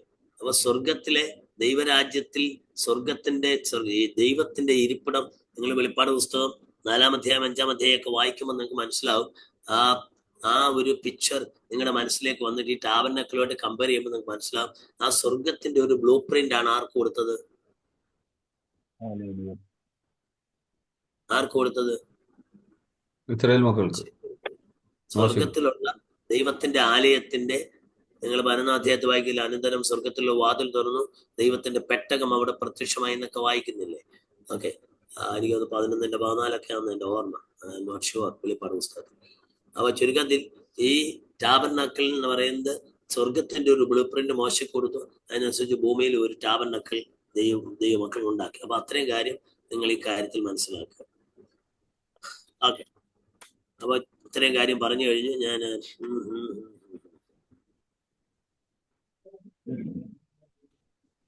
നിങ്ങൾ യോശുവയുടെ പുസ്തകം വായിക്കുമ്പോൾ യുദ്ധങ്ങളെ കുറിച്ചുള്ള ഡീറ്റെയിൽ എല്ലാം അവിടെ കിട്ടും. അത് കഴിഞ്ഞിട്ട് ന്യായാധിപന്മാരുടെ കാലമാണ്. ചോദ്യം ചോദിക്കാം. ഒരു ബ്രേക്ക് വേണോ? ഇനിയിപ്പോ അരമണിക്കൂറുടെ ഉള്ളു, ബ്രേക്ക് വേണ്ട. ഓക്കെ, വേഗം ചോദ്യം ചോദിക്കാമെങ്കിൽ പറയാം.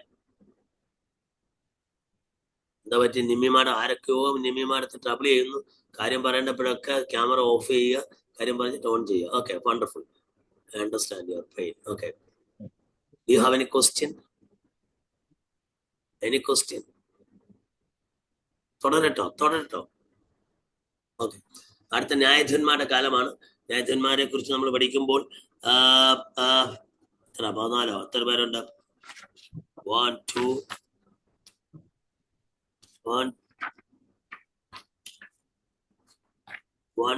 3 4 5 6 7 8 9 12. ഓക്കെ, നമ്മള് 10 11 12. ഓക്കെ, 12 ന്യായാധിപന്മാർ. അക്കൂട്ടത്തിൽ ശമൂവേലിനെ ഒരു ന്യായാധിപനായിട്ടാണ് കൂട്ടുന്നത്. 13 എന്ന് വേണേ പറയാം. ഓക്കെ, ശമൂവേൽ ഒരു ന്യായാധിപനായിരുന്നു. ആക്ച്വലി ശമൂവേലിന്റെ പ്രത്യേകത എന്ന് പറഞ്ഞാൽ, അതായത് പുതിയ നിയമത്തിൽ യേശു ഹോൾഡ് ചെയ്യുന്ന 3 ഓഫീസസ് ഉണ്ട്. ഏതൊക്കെയാണ്? പൗരോഹിത്യം, പ്രവാചകൻ, പുരോഹിതൻ. ഈ 3 പോസ്റ്റും ഒന്നിച്ച് ഹോൾഡ് ചെയ്ത ഒരൊറ്റയാളെ പഴയ നിയമത്തിലുള്ളവരാണ് ശമൂവേൽ. Thank you. അപ്പം ഇനി നമ്മൾ ന്യായാധിപന്മാർ. ആരാണ് ഈ ന്യായാധിപന്മാർ? ഓരോ കാലത്ത് ദൈവത്തിന്റെ റെസിഡന്റ് റൂൾ നടത്തുവാൻ ദൈവം ആക്കി വെച്ച റെപ്രസെന്റേറ്റീവ്സ് ആണ് ദൈവം എഴുന്നേൽപ്പിച്ച ന്യായാധിപന്മാർ. അവര് ഉണർവ് വീരന്മാരായിരുന്നു. ജാതികളിൽ നിന്നുള്ള ആക്രമണത്തെ ശക്തമായി പ്രതിരോധിച്ചു. ന്യായാധിപന്മാർക്ക് അതിൽ ശ്രേഷ്ഠമായൊരു പങ്കുണ്ട്. പ്രധാന ന്യായാധിപന്മാരുടെ പേരുകൾ: ഒന്ന് ഒത്നിയേലിനെ നിങ്ങൾക്ക് അറിയാം. ഒത്നിയേൽ കാലേബിന്റെ മോളെ കെട്ടിയ ആളാണ് ഒത്നിയേൽ. 2-ാമത് യേഹൂദ്, 3 ശങ്കർ, 4 ഗിദയോൻ. സാധാരണ ഉപദേശിമാർക്ക് ഉപവാസ പ്രാർത്ഥനയ്ക്ക് പ്രസംഗിക്കാൻ പറ്റിയ പേരുകൾ ഞാൻ പറയാം. 1 ഗിദയോൻ, 2 ദെബോര, 3 ഇത്താഹ്, പിന്നെ 4 ഷിംഷോൻ. ഈ പുള്ളികളെ ഇസ്ബാനെ കുറിച്ച്, ഏലോനെ കുറിച്ച്, അബ്ദോനെ കുറിച്ച് ആരും പ്രസംഗിക്കത്തില്ല. തോല യായീർ ആദ്യം പ്രസംഗിക്കത്തില്ല. ശങ്കറിനെ കുറിച്ച് ആരും പ്രസംഗിക്കത്തില്ല. യഹൂദനെ കുറിച്ച് ആരും പ്രസംഗിക്കത്തില്ല. ഒത്നിയേലിനെ വല്ലപ്പോഴും ഒന്ന് അക്സയുടെ കാര്യം പറയുമ്പോൾ ഒത്നിയേലിനെ ഒന്ന് റെഫർ ചെയ്യും. പക്ഷെ നമ്മുടെ പ്രധാന ഉപവാസ പ്രാർത്ഥന പ്രസംഗകര് ഗിദയോൻ, പിന്നെ ഇഫ്താഹ്, പിന്നെ ഷിംഷോൻ. ഇതിൽ കൂടുതൽ വേറെ ആരെങ്കിലും കുറിച്ച് പ്രസംഗിക്കാൻ നിങ്ങൾ കേട്ടിട്ടുണ്ടോ? ദബോരെ കുറിച്ച് പറയുന്നത് കേട്ടിട്ടുണ്ട്. ദബോരയെ കുറിച്ച്, ദബോര എന്ന് ഞാൻ എഴുന്നേൽക്കുന്നവർ ഇസ്രായേലിൽ ആരും ഇല്ല എന്നൊക്കെ പറഞ്ഞു. അന്ന് വൽഗിതത്താൽ, ശൂരവൽഗിതത്താൽ കുതിരക്കുളമ്പുകൾ കട്ടണിച്ച് ഭയങ്കര പാട്ടൊക്കെയാ പാടുന്നത്. ഓക്കെ, ദബോരയെ കുറിച്ച്. സോറി, അപ്പം ഈ പുള്ളികളൊക്കെ ഉള്ളു. ഇവരില്ലായിരുന്നു നമ്മുടെ ഉപവാസ പ്രാർത്ഥന എല്ലാം ശുഷ്കമായി പോയത്. ഓക്കെ, അത്രയും കാര്യം പറഞ്ഞ് നിങ്ങൾ ആ ഭാഗം നിങ്ങൾ ന്യായചരണയുടെ പുസ്തകം വായിക്കുമ്പോൾ you will get a glimpse of what they have done there in that book of Judges, and I ask you to read it out and study about them. Okay. Yeah. പക്ഷെ എനിക്ക് രസകരമായി ഒരു കാര്യം തോന്നി. ഞാൻ പറയും, ന്യായചരണ കാലത്ത് ദോഷം ചെയ്തവന്മാരും ഗുണം ചെയ്തവന്മാരും ഉണ്ട്. അവസാനം ബെന്യാമിൻ ഗോത്രമൊക്കെ കുറ്റിയറ്റ് പോയൊരു സാഹചര്യമൊക്കെ നമുക്കറിയാം. എഫ്രൈമര് മനുഷ്യരും തമ്മിൽ അടികൂടിയത് നമുക്കറിയാം. പക്ഷെ ഇങ്ങനെയൊക്കെ പറയെങ്കിലും ഈ കൂട്ടത്തിൽ ഈ ന്യായചരണയുടെ പുസ്തകത്തിന്റെ അവസാനം വരുമ്പോഴത്തേക്ക് ഒരു ഭയങ്കര കൊളാപ്സ് ആണ്. എന്താണ്? ഒരു തകർച്ചയാണ്. ഇവൻ ശമൂവേൽ പോലും ഏലിയുടെ കാലം വന്ന്, ഏലിയും വേണമെങ്കിൽ ഒരു ന്യായചരണം എന്ന് വേണേൽ പറയാം, ഏലിയും കൂടെ വേണേൽ കൂട്ടാം, 14 വേണേൽ കൂട്ടാം. ഓക്കെ, ന്യായചരണാർ 14 കൂട്ടിക്ക്, ഏലിയും കൂടെ കൂട്ടാം. ഓക്കെ, ഏലി ഒരു ന്യായചനായിരുന്നു. അപ്പം ചുരുക്കത്തിൽ ന്യായചരണ അവസാനം വന്നപ്പോഴത്തേന് എല്ലാം വഴിപഴിച്ച് തെറ്റി അവസാനം ഒരു ഗോത്രം തന്നെ കുറ്റിയാറ്റ് പോകുന്ന നിലയെത്തി. ശമൂലിന്റെ കാലം വന്നു. ശമൂലിനെ ദൈവം കൊണ്ടുവന്നെങ്കിലും, പക്ഷെ ശമൂലിന്റെ പിള്ളേരും എന്ത് ചെയ്തു? ശമൂലിന്റെ പിള്ളേരും വഴിതെറ്റു പോയി. ഏലിയുടെ പിള്ളേരെ പോലെ തന്നെ ശമൂലിന്റെ പിള്ളേർ, ഏലിയുടെ പിള്ളേർ വശിച്ചു പോയത് ശമൂല് കണ്ടതുകൊണ്ടെങ്കിലും ശമൂല് മര്യാദയ്ക്ക് പിള്ളേരെ വളർത്തായിരുന്നു. പക്ഷെ ശമൂല് വലിയ പ്രവാചകനൊക്കെ ആയിരുന്നെങ്കിലും മക്കളൊന്നും ഗുണപ്പെട്ടില്ല. അതൊരു വല്ലാത്ത സങ്കടമായി. ചുരുക്കം പറയാൻ, ഈ കാര്യങ്ങൾ നിങ്ങൾ വായിച്ച് മനസ്സിലാക്കുക. ഇനി പ്രധാനമായിട്ട് നമ്മൾ ഹാൻഡിൽ ചെയ്യുന്ന ഇസ്രായേലിന്റെ പ്രധാന ഉത്സവങ്ങളാണ്. പ്രധാനപ്പെട്ട ഉത്സവങ്ങൾ. ഓക്കെ, അതില് ഞാനൊന്ന് വായിക്കുന്നു. 1 പെസഹായുണ്ട്, 2 പുളിപ്പില്ലാത്ത അപ്പത്തിന്റെ പെരുന്നാൾ, പിന്നെ ആഴ്ചവട്ട പെരുന്നാൾ, വിളവെടുപ്പ് പെരുന്നാൾ, കൂടാര പെരുന്നാൾ, ശബത്ത് അതൊരു പെരുന്നാൾ പോലെ കൂട്ടിയിട്ടുണ്ട്, കാഹള ജ്ഞാപക പെരുന്നാൾ, പാവപരിഹാര പെരുന്നാൾ, പിന്നെ അഡീഷണൽ എസ്തേന്റെ പുസ്തകത്തിൽ വരുന്ന ഒരു അഡീഷണൽ ഫെസ്റ്റിവലാണ് പൂരിയും പെരുന്നാൾ. അത് പിൽക്കാലത്ത് അവര് ആ പെരുന്നാളുകൾ കൂട്ടത്തിൽ ഉൾപ്പെടുത്തിയതാണ് ദൈവീയ വിടുതലിനെ കുറിച്ച്. ഓക്കെ, ഇനി ഇസ്രായേലിന്റെ ജീവിതത്തിൽ ദ പീരീഡ് ഓഫ് മൊണാർക്കി. ഇനി നമുക്ക് ഇത്രയും സിസ്റ്റമാറ്റിക് ആയിട്ട് പോകാൻ പറ്റും. പീരീഡ് ഓഫ് മൊണാർക്കി, രാജഭരണകാലം. അപ്പൊ കുറെ കാലം കഴിഞ്ഞപ്പോ, ശമൂലിന്റെ കാലം കഴിഞ്ഞപ്പോ ജനമെല്ലാം അങ്ങോട്ട് വന്നു. The people came together and they added together. They came together and told Samuel, yes, we are desperately in need of a king as the Gentiles do have. അതുകൊണ്ട് ഞങ്ങൾക്ക് രാജാവിനെ വേണമെന്ന് പറഞ്ഞ് കുറിച്ചുള്ള ബഹളം ഉണ്ടാകും. ശമൂലിന് വിഷമോ. ശമൂൽ ദൈവത്തോട് പറഞ്ഞു, actually they have rejected not you but me. Therefore, don't worry, I will give them a king and they will understand and they will see what's happening. അങ്ങനെ അവർക്ക് ദൈവം എന്ത് ചെയ്തു? രാജാവിനെ കൽപ്പിച്ചു കൊടുക്കും.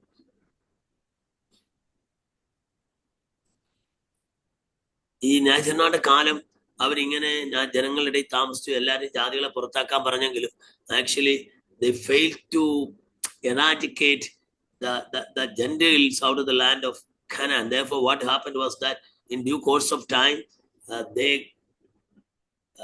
got mixed up with, and they even learned the customs, traditions of the Gentiles and even started worshipping. കാരണം അങ്ങനെ ഒരു ഫ്ലെക്സിബിലിറ്റി ഉള്ളൊരു കാലമാണല്ലോ. അങ്ങനെ അവര് ജാതികളോട് ഇടകലർന്നു, അവരുടെ ദൈവങ്ങളെ സേവിക്കാൻ തുടങ്ങി, അവരുടെ കുഞ്ഞുങ്ങളെ അഗ്നിപ്രവേശം ചെയ്യിച്ചു. അവരുടെ ഏറ്റവും വലിയ ശത്രുക്കൾ ഫെലിസ്തരായിരുന്നു. കനാന്യരും ഒക്കെ അവരെ അറ്റാക്ക് ചെയ്തിട്ടുണ്ട്. കാര്യങ്ങളൊക്കെ ശരിയാണെങ്കിൽ വിദ്യാന്യരെ അറ്റാക്ക് ചെയ്തു വന്നു എന്നൊക്കെ പറഞ്ഞാലും അന്ന് ഇന്ന് എന്നും ഈ ഫെലിസ്തീനായിരുന്നു. പക്ഷെ ഇന്ന് നിങ്ങൾ അറിയണം, ഇന്ന് പാലസ്തീനിൽ താമസിക്കുന്ന ഫെലിസ്തീനല്ല. ആളുകൾ തെറ്റിദ്ധരിക്കരുത്. ഇന്നത്തെ ഫലസ്തീനിൽ താമസിക്കുന്ന പഴയ ഫെലിസ്തീനല്ല. ആ പഴയ ഫെലിസ്തീനൊന്നും ഇല്ല. ഇന്നത്തെ പാലസ്തീനിൽ താമസിക്കുന്ന അറബികൾ അതെല്ലാം മറ്റ് രാജ്യങ്ങളിൽ നിന്ന് കയറി വന്ന മുസ്ലിങ്ങളാണ്. They are not the original inhabitants of the land of Palestine, whereas they migrated from other Muslim nations. ഇന്ന് ഫലസ്തീൻസ് ഇല്ല. ഓക്കെ, അവരുടെ പ്രധാന ദേവനായിരുന്നു ദാഗോൻ. ദാഗോൻ എന്ന് പറയുന്നത്, ദാഗോന്റെ ക്ഷേത്രം എന്നൊക്കെ പറയുന്ന പുരാതന ലോകത്തിലെ 7 അത്ഭുതങ്ങളിൽ ഒന്നായിട്ട് കണക്കാക്കിയിരുന്നു. നമ്മൾ അറിയേണ്ട ഒരു കാര്യം, ഇരുമ്പ് കൊണ്ട് ആയുധങ്ങൾ ഉണ്ടാക്കാൻ ആദ്യം പരിശീലിച്ചത് ഫിലിസ്തീനായിരുന്നു. And they had weapons made out of iron and even chariots made out of iron, and they used it for battle. അപ്പം ആ കാര്യങ്ങൾ BC 1000-നോടനുബന്ധിച്ച് BC 1000-ഓടനുബന്ധിച്ച് ഫിലിസ്തീർ ഇസ്രായേലിന്റെ മേൽ ആധിപത്യം പുലർത്താൻ ശ്രമിച്ചപ്പോഴാണ് ഈ ന്യായാധിപന്മാർ വന്നത്. വ്യത്യസ്ത അഭിപ്രായങ്ങൾ അതിന്റെ ഉണ്ട്. എന്നാലും ദൈവം അവർക്ക് രാജാവിനെ കൽപ്പിച്ചു നൽകി. ഓക്കെ, ശമൂവേൽ പ്രായമായി. അവന്റെ മക്കളെല്ലാം, ആക്ച്വലി അവനും 2 മക്കളുണ്ടായിരുന്നു. ആ മക്കളും വഴിപഴച്ചു പോയി. Therefore the people and the deacons and leaders of the Israelite tribe came before Samuel and told him that we are in need of a king because your children also are not dependable. അങ്ങനെ അവർക്ക് രാജാവിനെ കൽപ്പിച്ചു നൽകുന്നു. ആദ്യത്തെ രാജാവ് ആരാണ്? ശൗൽ.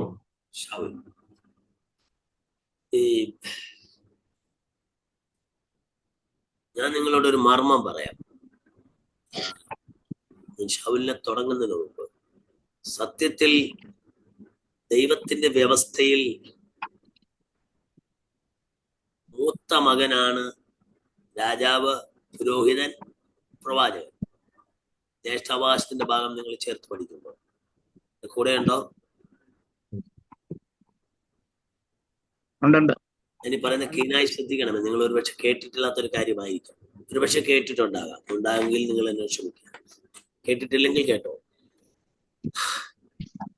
അങ്ങനെയാണെങ്കിൽ യാക്കോവിന്റെ മൂത്ത മകൻ രൂബേനാകണമായിരുന്നത്. രൂബേന്റെ വംശത്തിൽ നിന്ന് രാജാവ്. പക്ഷെ രൂബേന്റെ വംശത്തിൽ നിന്ന് രാജാവ് വന്നില്ല. കാരണം എന്താ? അപ്പന്റെ, നിങ്ങൾ യാക്കോവ് മക്കളെ അനുഗ്രഹിക്കുമ്പോ രൂബേനെ കുറിച്ച് എന്താ പറയുന്നത്? അപ്പന്റെ കിടക്കെ കയറി അശുദ്ധമാക്കി. അപ്പൊ അവന് രാജത്വം നഷ്ടമായി. രണ്ടാമത് ആരാണ്? ശിമയോൻ ആൻഡ് ലേവി. എന്താ പറ്റി? ശിമയോനും ലേവി വാളുകൾ. അവസാനം ഓമാരിലെ ശേഖേമരെല്ലാം പരിച്ഛേദന കഴിച്ച് വേദനിച്ചിരിക്കുമ്പോൾ അവരുടെ സഹോദരിയെ ഡിഫൈൽ ചെയ്തതിന്റെ പേരിൽ ഓമാർ ഒരു ഉടമ്പടി ചെയ്തത്. അതാണ് ദൈവം അവരോട് കോപിച്ചത്. മറ്റൊരു തെറ്റ് ചെയ്തെങ്കിലും നമ്മളും ദൈവമക്കൾ. അവര് തെറ്റ് ചെയ്തുകൊണ്ട് നമുക്കും തെറ്റ് ചെയ്യാൻ പെർമിഷൻ ഇല്ല. ശേഖേമർ തെറ്റ് ചെയ്തു, പക്ഷെ നമ്മൾ ഉടമ്പടി ചെയ്താൽ എന്ത് ചെയ്യാൻ പാടില്ല? ഉടമ്പടി അത് നിയറിസ്റ്റൻ കോണ്ടസ്റ്റിലെ ഒരു ദൈവത്തിന്റെ വ്യവസ്ഥ കൂടെയാണ്. അതിന്റെ നിയറിസ്റ്റൻ കോണ്ടസ്റ്റിലെ വ്യവസ്ഥ നമ്മൾ ഈ കവനന്റ് എന്ന് പറയുന്നത്, DRTK കവനന്റ്, ഉടമ്പടി. അതിനകത്തൊരു കോണ്ടക്സ്റ്റ് ഉണ്ട്. ഞാൻ ഇനി എപ്പോഴെങ്കിലും പെന്റാറ്റൂക്ക് നമുക്ക് പഠിക്കാൻ വരുമെന്ന് എനിക്ക് അറിയത്തില്ല. പെന്റാറ്റൂക്ക് വരികയാണെങ്കിൽ, പഞ്ചഗ്രന്ഥങ്ങൾ നിങ്ങൾക്കൊരു കോഴ്സായിട്ട് വരികയാണെങ്കിൽ അത് പഠിപ്പിക്കുന്ന സാറിനോട് നിങ്ങൾ ചോദിച്ചാൽ മതി. പക്ഷെ ഞാൻ അകത്തല്ല പഠിപ്പിക്കുന്നത്, അപ്പൊ പറഞ്ഞുതരും. അപ്പം ഈ എന്റെ വ്യവസ്ഥ എന്ന് പറഞ്ഞാൽ ഒരു ഉടമ്പടി, നിയറിസ്റ്റൻ കോണ്ടസ്റ്റിലെ ഈ കവനന്റ്. നിങ്ങൾ ഉൽപ്പത്തി പുസ്തകം 15-ാം അധ്യായം വായിക്കുമ്പോഴും we read about a covenant. God made a covenant with Abraham. ഈ കവനന്റ് ലംഘിക്കാൻ പാടില്ല.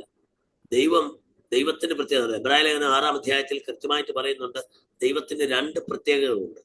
ഒരു പ്രത്യേകത, ദൈവം ഉടമ്പടി ലംഘിക്കുകയില്ല. രണ്ടാമത്തെ പ്രത്യേകത, ദൈവം വാഗ്ദത്തം നിവർത്തിക്കുന്നവനാണ്. ചോദിച്ചോളൂ, എബ്രായ ലേഖനം 6-ാം അധ്യായത്തിൽ കൃത്യമാണ്. The first characteristics of God will not violate a covenant. Second thing, God will not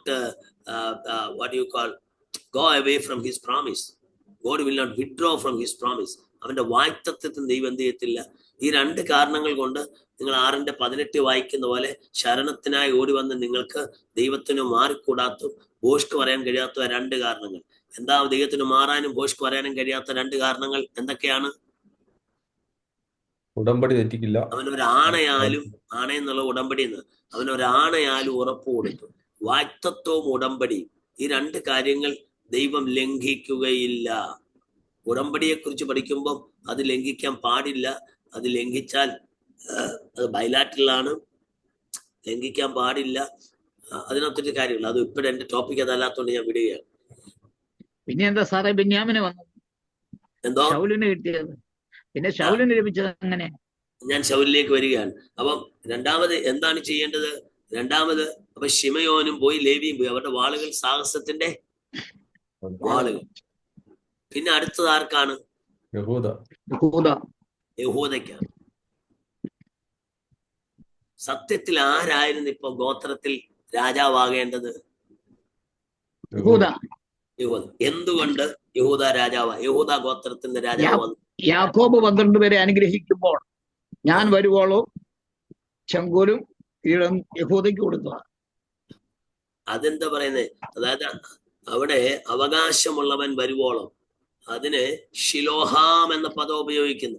അത് തന്നെയാണ് യോഹന്നാൻ 9 കാണുന്നത്. ഷിലോഹാം. ഈ അവകാശമുള്ളവനെ ട്രാൻസ്ലേറ്റ് ചെയ്യുമ്പോൾ അയക്കപ്പെട്ടവൻ അർത്ഥം വരുന്നത് തന്നെ. അധികാരമുള്ളവൻ എന്നും അർത്ഥമുണ്ട്. അധികാരമുള്ളവൻ വരുവോളം രാജചെങ്കൽ യഹൂദിൽ നിന്ന് നീങ്ങിപ്പോകത്തില്ലെന്ന് പറഞ്ഞാൽ യേശു വരുന്നത് വരെ യഹൂദയുടെ കയ്യിലാണ് രാജചെങ്കോൽ എന്നതിന്റെ അർത്ഥം. You understand the point? അധികാരമുള്ളവൻ, അയക്കപ്പെട്ടവൻ, അപ്പോസ്തലോസ്, ഷിലോഹ്, അയക്കപ്പെട്ടവൻ. നിങ്ങൾ ഇത് യെരുശലേം ദേവാലയമായിട്ട് ബന്ധപ്പെട്ടാണ് ആ പദം, ഷിലോഹ് എന്ന പദം. ഷിലോഹാം, ഷലോമോൻ, സോളോമോൻ, ഷിലോ, ഷീൻ, ലാമത്ത്, മേ, ഈ 3 എബ്രായ ലെറ്റേഴ്സ് ചേർന്നാണ് ഷിലോഹ്. അതായത് ഷീൻ, ലാമത്ത്, മേ, ഷാലോം, യെരുശാലോം. എബ്രായ പദം തന്നെയല്ലേ? ഞാൻ ആ വാക്കിലേക്ക് എബ്രായ ഭാഷയിൽ 3 ലെറ്റേഴ്സ്. ഷീൻ, നിങ്ങൾ 119 സങ്കീർത്തനം 1 മുതൽ 176 വരെയുള്ള വാക്യങ്ങൾ 22 ഖണ്ഡങ്ങളായിട്ട് തിരിച്ചിട്ടുണ്ട്. Where you find all the Hebrew letters. Aleph, beth, gimel, daleth, he, vav, zayin, heth, teth, koph, yod. കണ്ടിട്ടില്ല തല? അത് നമ്മൾ വായിക്കത്തില്ലല്ലോ. ഐൻ, പേ, സാദേ, റഷ്യൻ, ടാവ്. അപ്പം ഇങ്ങനെ 22 അക്ഷരങ്ങളുണ്ട്. അതിലെ 3 അക്ഷരങ്ങളാണ് ഷാലോം എന്ന് പറയുന്നത്. ഷീൻ എന്ന എബ്രായ ഭാഷയിലെ 21ാമത്തെ അക്ഷരം ഷീൻ ടാവ്, 21ാമത്തെ അക്ഷരം ഷീന്. പിന്നെ ലാമത് എത്രാമത്തെയാണെന്നോ? 13, 12. ലാമത്, മേ, ഈ 3 അക്ഷരങ്ങൾ ചേർന്ന ആണ് ഷലോം. എബ്രായ ഭാഷയ്ക്ക് അത് പറയുമ്പോൾ ഈ 3 അക്ഷരത്തിലാണ്. അവർക്ക് വൗവൽസ് ഇല്ല, വൗവൽസിന് വാക്കില്ല, അക്ഷരമില്ല. നമ്മൾ ഇംഗ്ലീഷിൽ A, E, I, O, U എന്ന് പറയുന്ന വൗവൽസ്, മലയാളത്തിൽ ആ മുതൽ അം വരെയുള്ള ആ സ്വരത്തിന് അക്ഷരമില്ല എബ്രായ ഭാഷയിൽ. അവർക്ക് മാർക്കിങ്ങേ ഉള്ളൂ. നമ്മുടെ മലയാളത്തിൽ നമ്മൾ പുള്ളി ഇടുന്ന പോലെ ആന്ന് ദീർഘിടും, ഈ എന്നുള്ളതിന് വള്ളി ഇടും, ഈ എന്നുള്ളതിന് വള്ളി ഇടും. ഇങ്ങനെ പുള്ളിയും വള്ളി ഇടുന്ന പോലെ അവർക്ക് കുത്തും വരയേ ഉള്ളൂ. അവർക്ക് സ്വരത്തിന് എന്തില്ല? മലയാളത്തിലെ പോലെ ആ മുതൽ അം വരെയുള്ള അക്ഷരമില്ല. ഇംഗ്ലീഷിലെ പോലെ A, E, I, O, U എന്ന് പറയുന്ന വൗവൽസ് എബ്രായ ഭാഷയിലില്ല. അതുകൊണ്ട് ഇത് അക്ഷരങ്ങൾ മാത്രമേ ഉള്ളൂ ആദ്യകാലത്ത്. അതിന് വരയും പുള്ളിയും കുത്തുമൊക്കെ കേട്ട 4-ാം നൂറ്റാണ്ടിൽ മസോറിറ്റിക് ടെക്സ്റ്റ് എന്ന് പറയുന്ന ഒരു എബ്രായ പുസ്തകത്തിലാണ് ആദ്യമായിട്ട് ഈ പുള്ളികളൊക്കെ ഇട്ട്.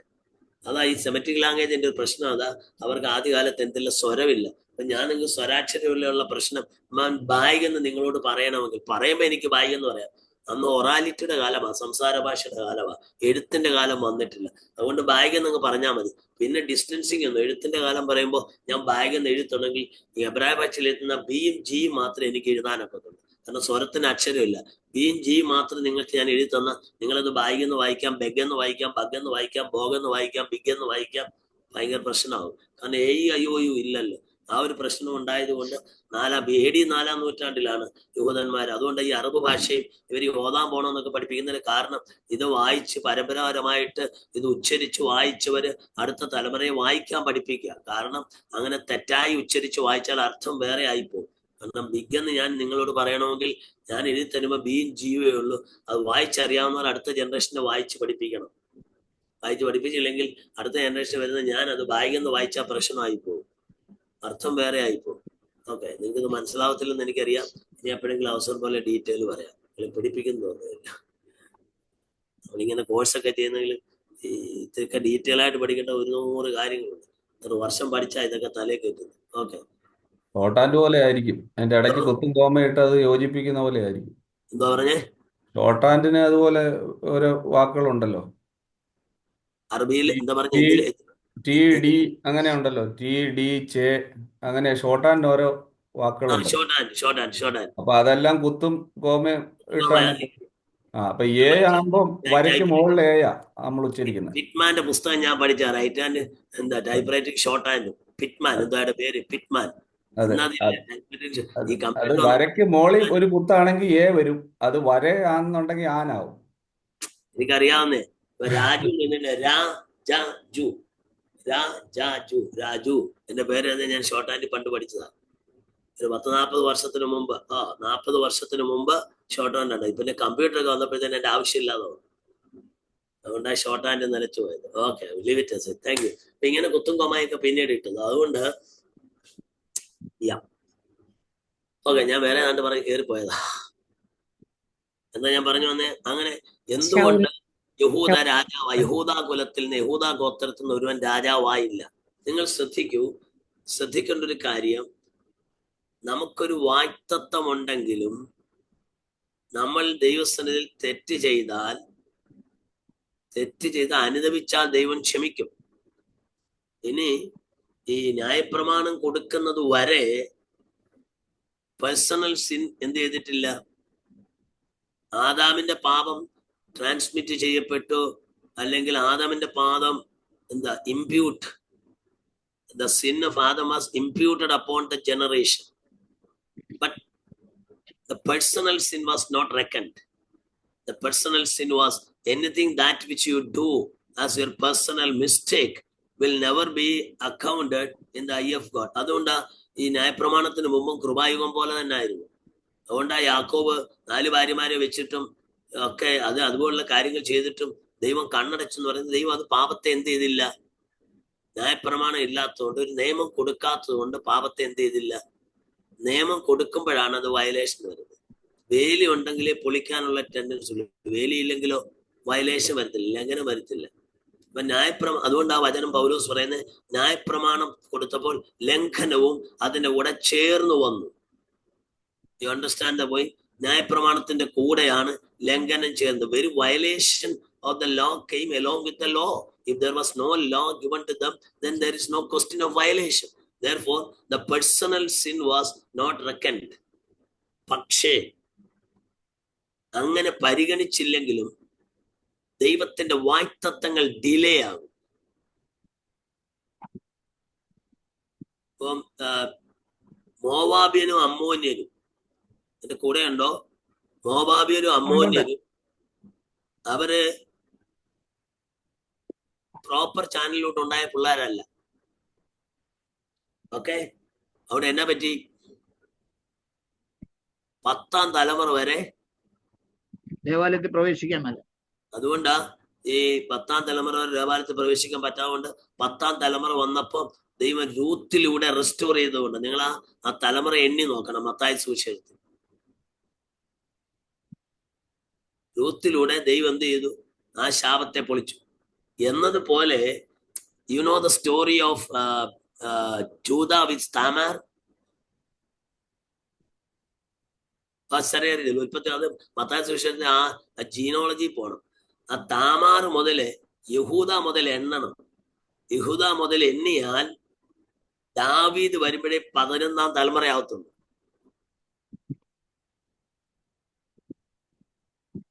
അപ്പൊ ദാവീദ് വരുമ്പോ ദൈവം രാജാവിനെ കൊടുത്തേനെ. പക്ഷെ അതിനു മുമ്പേ ഈ പ്രിമച്വർ ചൈൽഡ് എന്ന് പറയുന്ന പോലെ അതിനു മുമ്പേ ഇസ്രായേൽ കയറി എന്തോ ചോദിച്ചു? രാജാവിനെ ചോദിച്ചു. ദൈവം തമ്പുരാന് വേറെ ഓപ്ഷൻ ഇല്ലായിരുന്നു. കാരണം യഹൂദയെന്ന് കൊടുക്കാൻ പറ്റത്തില്ല. അതുകൊണ്ട് പിന്നെ ദൈവം ഒരു പൊട്ടിശാന്തിക്ക് ആരെ ഏൽപ്പിച്ചു? ബെന്യാമീൻ ഗോത്രത്തിൽ നിന്ന് ശൗലിന്റെ മകൻ കീശിന്റെ മകനായ ശൗലിനെ രാജാവാക്കി. ഞാൻ പറയാമെന്ന ഒറ്റ പോയിന്റ് ഇത്രയേ ഉള്ളൂ. If you violate God's ruling, even if you repent, ദൈവം അങ്ങ് ക്ഷമിക്കും. നമ്മൾ തെറ്റ് ചെയ്താൽ ദൈവം അങ്ങ് ക്ഷമിക്കും. നമ്മളാരും പെർഫെക്റ്റ് എന്ന് ഞാൻ പഠിപ്പിക്കുന്ന വാദ്യാരാന്ന് പറഞ്ഞാൽ ഞാൻ പെർഫെക്റ്റ് ആണെന്ന് വിചാരിക്കുന്നു വേണ്ട. നമ്മളൊക്കെ ജീവിതത്തിൽ എറേഴ്സ് സംഭവിക്കുന്നവരാണ്. സംഭവിക്കുന്നത് ടു എർ ഈസ് ഹ്യൂമൻ. നമ്മൾ ഈ ഭൂമിയിൽ ജീവിക്കുക, മണ്ണിൽ ജീവിക്കുന്നു. നമ്മുടെ വാക്കുകൾ, പ്രവൃത്തികൾ, ചിന്തകളൊക്കെ there may be mistakes. പക്ഷെ ഏറ്റു പറഞ്ഞ് അനുദപിച്ചാലും, അപ്പൊ നിങ്ങൾ ചോദിക്കും യേശുക്രിസ്തുവിന്റെ രക്തത്തിന് ശക്തി ഉണ്ട്. യേശുക്രിസ്തുവിന്റെ രക്തത്തിന് ശക്തി ഉണ്ട്. ഏറ്റുവനെ നമിച്ചാൽ ദൈവം എന്ത് ചെയ്യും? ക്ഷമിക്കും. പക്ഷെ the whole point is that your promises will be delayed. കുറിച്ചു വെച്ചോ, പ്രവചനം പോലെ കുറിച്ചു. നിങ്ങൾക്ക് ആ ദൂത് മനസ്സിലായോ? അതുകൊണ്ട് നമ്മൾ ചെയ്യുന്ന തെറ്റുകളും കുറ്റങ്ങളും ഒക്കെ നമ്മൾ പെന്തക്കോസ്തുകാരെന്ന നിലയിൽ നമുക്ക് ഏറ്റുപറയാൻ മിടുക്കനാണ്. ഞാൻ ഉൾപ്പെടെ ഓരോ ദിവസവും വൈകുന്നേരം ദൈവം ഇന്ന് പറ്റിയ കുറവുകൾ, ഇന്ന് അങ്ങനെ സംഭവിച്ചു, ഇങ്ങനെ സംഭവിച്ചു എല്ലാം ഏറ്റുപറയും. പക്ഷേ പട്ടികയിൽപ്പെട്ട എന്തെങ്കിലുമൊക്കെ കുഴപ്പങ്ങൾ അതൊക്കെ ശരിയാ. പക്ഷെ നമ്മൾ ഈ മരണത്തിനല്ലാത്ത ഭാവം മരണത്തിനൊത്ത ഭാവം എന്നൊക്കെ യോഹന്നാൻ ലേഖനത്തിൽ വായിക്കുന്ന പോലെ അങ്ങനെ ദൈവത്തിന് കോപം ജനിപ്പിക്കുന്ന കടുത്തതൊക്കെ ചെയ്താൽ അനുദപിച്ചാൽ ദൈവം ക്ഷമിക്കുമായിരിക്കും. പക്ഷെ നമ്മൾ പ്രാപിക്കേണ്ട വാഗ്ദത്തങ്ങൾ ഡിലേഡ് ആകുമെന്ന് ഇന്ന് രാത്രി തിരിച്ചറിയുവാൻ ഞാൻ നിങ്ങളെ പ്രബോധിപ്പിക്കുന്നു. അങ്ങനെ ശൗലിനെ രാജാവാക്കി. ശൗൽ ആ സ്റ്റോറി എല്ലാം നിങ്ങൾക്കറിയാം. 1 ശമൂവേലിന്റെ പുസ്തകം 10-ാം അധ്യായം നിങ്ങൾ വീട്ടിൽ പോയി വായിക്കണം. അങ്ങനെ ശൗലിനെ രാജാവാക്കാൻ ശമൂവേലിന്റെ വീട്ടിൽ വരുന്നത്, കഴുതയെ തേടി വരുന്നത്. Finally he was given the divine unction, he was given the anointing by Samuel. Thus he was made the king of Israel. Israel ജനത്തിന്റെ തോൾ മുതൽ എല്ലാരേക്കാൾ പൊക്കം കൂടുതലുള്ള നല്ല 7 അടി 8 അടി നീളമുള്ളായിരുന്ന പുള്ളിയായിരുന്നു. പക്ഷേ അവൻ എന്ത് ചെയ്തു? ദൈവത്തിലെ വിശ്വസ്തോടൊക്കെ നിന്നെങ്കിലും ഒടുവിൽ എല്ലാവരും അങ്ങനെയാണല്ലോ. ഇങ്ങനെ ഒരു ഫ്രേസ് ഉണ്ട്. ഞാൻ പൊളിറ്റിക്കൽ സയൻസ് ആണ് PhD ചെയ്യുന്നവരെ പഠിച്ചത്. പ്രീ ഡിഗ്രി മുതൽ PhD വരെ പൊളിറ്റിക്കൽ സയൻസ് പഠിച്ച ആളാണ് ഞാൻ. അതിനകത്ത് ഹാൻസ് ജെ മൊർഗന്തോ എന്ന് പറയുന്ന ഒരു പൊളിറ്റിക്കൽ ഫിലോസഫർ ഉണ്ട്. അപ്പൊ അയാൾ പറയുന്ന what is politics, power is politics എന്നാണ്. അയാളുടെ ഒരു സ്റ്റേറ്റ്മെന്റ് മൊത്തം വായിച്ചാട്ടോ അയാളാണെന്ന് എന്റെ ഓർമ്മ. Power corrupts absolute, power corrupts absolutely, power corrupts absolute, power corrupts absolutely. അധികാരം പിഴയ്ക്കുന്നു, അധികാരം ആത്യന്തികമായി പിഴയ്ക്കുന്നു. ഇപ്പൊ ഒരാള് ഒരു നില കെട്ടിടത്തിന്റെ മണ്ടയ്ക്കുന്ന് വീണാല് ചെറിയ കൈയും കാലും ഒക്കെ ഒന്ന് പോറി ഒരു പക്ഷേ കാലം ഉൾക്കരുത്. പക്ഷെ ഒരു 10 നില കെട്ടിടത്തിന്റെ മണ്ടയ്ക്കുന്ന് വീണാലോ ഭയങ്കര. നിങ്ങൾ ലോകത്തിലെ സ്വേച്ഛാധിപതികളുടെ ഒക്കെ അന്ത്യം നോക്കിയാൽ മതി. ഹിറ്റ്ലർ ഭയങ്കര കരുത്തനായിരുന്നു. എന്തൊരു ഭയങ്കര തകർച്ചയായി ഇപ്പോഴത്തെ അസാദ് എന്തോ അതിന്റെ പേര്, സിറിയൻ ഭരണാധികാരി. അതിന് മുമ്പ് നമ്മുടെ ഇറാഖിലുണ്ടായിരുന്ന സദ്ദാം ഹുസൈൻ. So sad. അപ്പൊ അങ്ങനെ ഈ സ്വേച്ഛാധിപതികളുടെ എല്ലാം ഇതുപോലെ ഒരു സാഡ് എൻഡിങ് ആയിരിക്കും പുട്ടിനും വരുന്നതെന്ന് എന്റെ കണക്കൂട്ടൽ, റഷ്യയുടെ. അപ്പൊ സ്വേച്ഛാധിപതികൾക്കൊക്കെ അങ്ങനെ ഒരു സാഡ് എൻഡിങ് ഉണ്ടാകും. അതാ ദൈവത്തിന്റെ വ്യവസ്ഥ. അപ്പോ അധികാരം കൈ കിട്ടി, ശൗലിന് അധികാരം കിട്ടി. ആദ്യം ഒരു ശാന്തൻ കൊച്ചു മനുഷ്യൻ, ഒരു പേടിത്തൊണ്ടായിരുന്നു. എന്താ timid nature. He was a man with of timid nature. സാമാനങ്ങളുടെ ഇടയിൽ ഒളിച്ച് നാണം കുണിയായിരുന്നു.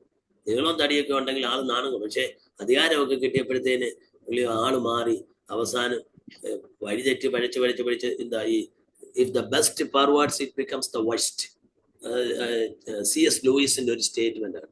അയാൾ എഴുതിയൊരു പുസ്തകത്തിനകത്ത് മറ്റേ ഞാൻ വായിച്ചെന്ന് എന്റെ ഓർമ്മ. C.S. ലൂയിസ് കഴിഞ്ഞ 19ാം നൂറ്റാണ്ടിലെ ഏറ്റവും വലിയ എപ്പോളജിസ്റ്റ് ആണല്ലോ. അയാളുടെ ഒരു statement, if the best perverts it becomes the worst. നല്ല ചീത്തയാൽ ഏറ്റവും ചീത്ത.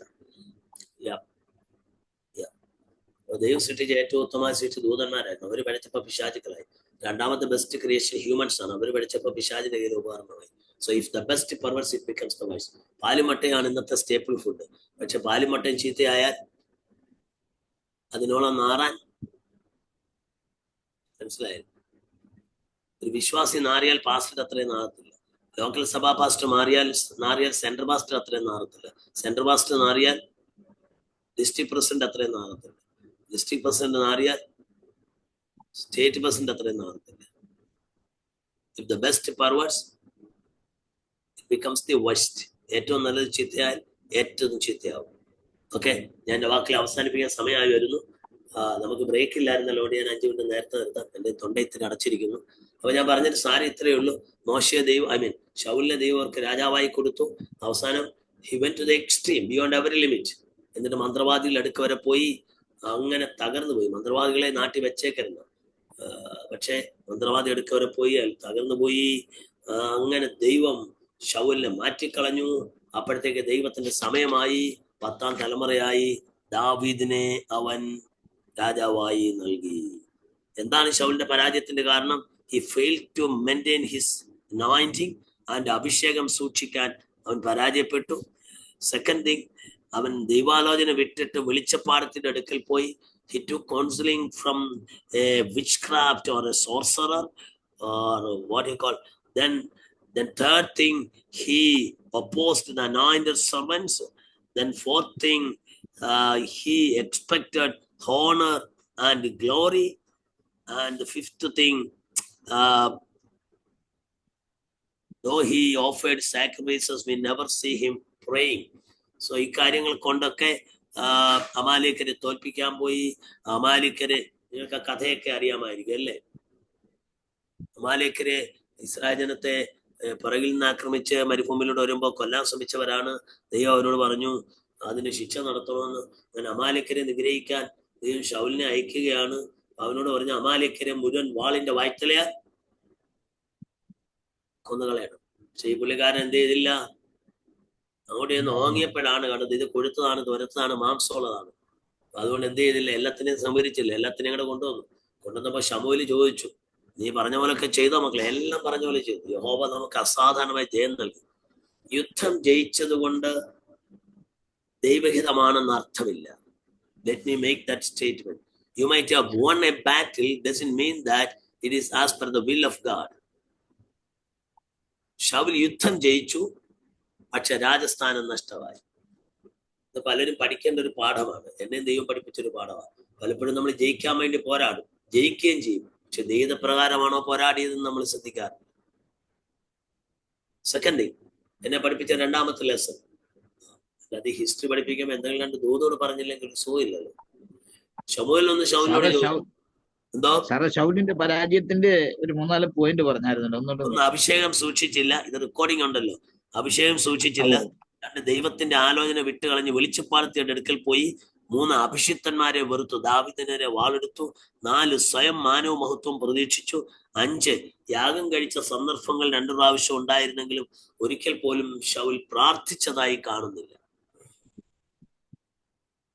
ഓക്കെ, അപ്പൊ ശൗൽ ദൈവകൽപ്പന അനുസരിച്ചില്ല എന്നുള്ളത് ഒരു വിഷയമാണ്. അമാലേക്കരെ നിഗ്രഹിക്കാൻ പറഞ്ഞു, അവൻ നിഗ്രഹിച്ചില്ല. അവസാനം കൊഴുത്തതിനെ ഒരത്തിനെ എല്ലാം കഥയറിയത്തില്ലേ കൊണ്ടുവന്നു. ശമൂവേൽ ചോദിച്ചു നീ പറഞ്ഞ പോലൊക്കെ ചെയ്തു? എല്ലാം ചെയ്തു. ഞാൻ കേൾക്കുന്ന കാളയുടെയൊക്കെ ഈ മൊക്കറേഡിയിൽ എന്താണ് ഉപദേശമാർക്ക് പ്രസംഗിക്കാൻ പറ്റിയ ടോപ്പിക്കാ. അപ്പോ ശൗൽ പറഞ്ഞു അത് എനിക്ക് ഭയങ്കര രസം, നിന്റെ ജനം നിന്റെ ദൈവത്തിന് ഇങ്ങനെ പല പുള്ളികളും വെട്ടിപ്പിടിച്ചോണ്ട് വരുമ്പോ അതും പറഞ്ഞ് ഇതും പറഞ്ഞ് ദൈവത്തിന് യാഗം കഴിക്കാൻ എന്നൊക്കെ പറഞ്ഞാൽ കൊണ്ടുവന്നു. ഒരിക്കൽ ദൈവാത്മാ എന്നോട് ചോദിച്ചു ഇതിന് നിനക്കൊരു മറുപടി ഉണ്ടോ? ഞാൻ പറഞ്ഞു എനിക്ക് തമ്പുരാൻ പറഞ്ഞ് ഞാൻ ശരിയാവും പറഞ്ഞ് ജനത്തിന്റെ പേരിലും ദൈവത്തിന്റെ പേരിലുമാണ് പിടിച്ചുകൊണ്ട് വന്നതെങ്കിലും ഇത് ആരുടെ തൊഴുത്തിലാടാ മോനെ നിൽക്കുന്നേ? ഞങ്ങളെപ്പോലുള്ള ഉപദേശിമാരൊക്കെ വിദേശത്തൊക്കെ വരാറുണ്ട് കേട്ടോ. ഞങ്ങളും കണക്ക് പറഞ്ഞ് ആളുകളോട് അതും പറഞ്ഞ് ഇതും പറഞ്ഞൊക്കെ പിരിവ് നടത്താറുണ്ട്. ഞാൻ ഇതുവരെ അങ്ങനെ ചെയ്തിട്ടില്ല, എന്നാലും പറയുക. ഞാൻ കേട്ടിട്ടുണ്ട്, ഞാൻ വിദേശത്തൊക്കെ വന്നപ്പോൾ ആളുകൾ എന്നോട് പറഞ്ഞിട്ടുണ്ട് ഇന്ന പാസ്റ്റർ നിന്നെ പിരിവ് നടത്തി. എനിക്കറിയാം പാസ്റ്റർമാരൊക്കെ പിരിവ് നടത്തി അവിടെ പോയെന്ന് എനിക്കറിയത്തില്ല. പിരിവൊക്കെ നടത്തിയത് ശരിയാ, പക്ഷെ നാട്ടിൽ നിന്ന് വരെ എസ്റ്റേറ്റും തോട്ടമൊക്കെ മേടിച്ചു. വേറെ പലതിന്റെ പേരും ജനത്തിന്റെ പേരും ദൈവത്തിന്റെ എല്ലാം മേടിക്കുന്നത്. പക്ഷെ ഇവിടെ വരുമ്പോ സ്വന്തം അക്കൗണ്ടിലേക്കാ പോകുന്നത്. ഇത് തന്നെ സ്വർഗ്ഗം എന്നോട് പറഞ്ഞു. ശൗൽ ജനത്തിന്റെ പേരിലാ കൊണ്ടുവന്നത്, ദൈവത്തിന്റെ പേരിലാ കൊണ്ടുവന്നത്. പക്ഷെ നിൽക്കുന്നത് ആരുടെ തൊഴുത്തിലാണ്? ദൈവത്തിന്റെ വേലയ്ക്ക് എന്ന് പറയുന്ന ഒരു ചില്ലിക്കാശ് പേഴ്സണൽ അക്കൗണ്ടിലേക്ക് പോയാൽ you are accountable to God. Very careful. Okay, അപ്പോ അങ്ങനെ ദൈവം ശൗലിനെ നീക്കിക്കളഞ്ഞു, രാജാവിനെ തന്റെ ദാസനായി തെരഞ്ഞെടുത്തു. നിങ്ങൾ 89 സംഘത്തിന് 20 വാക്യം 26 വാക്യം 27 വാക്യം വായിക്കുമ്പോൾ ദൈവം ദാവീദിനെ തെരഞ്ഞെടുത്തു. ദൈവം ദാവീദിനെ കുറിച്ച് പറയുന്ന അവൻ എന്റെ പുത്രൻ, ഞാൻ അവനെ ജനിപ്പിച്ചിരിക്കുന്നു. ദാവീദ് ദൈവത്തെ കുറിച്ച് പറയുന്നു, ദൈവത്തോട് പറയുന്നു നീ എന്റെ പിതാവ്, ഞാൻ നിനക്ക് പുത്രൻ. ആ വാക്യങ്ങൾ ചേർത്ത് വായിക്കുമ്പോൾ നിങ്ങൾ മനസ്സിലാകും അങ്ങനെ ദാവീദിനെ ദൈവം രാജാവായി തിരഞ്ഞെടുക്കുന്നു. അടുത്ത ക്ലാസ്സിൽ ദാവീദ് മുതൽ നമുക്ക് തുടരാം. Any question? നമുക്കൊരു 5 മിനിറ്റ് കൂടെ നോട്ട് ചെയ്ത് വെച്ചോളൂ. അടുത്ത ക്ലാസ്സിൽ ദാവീദ്.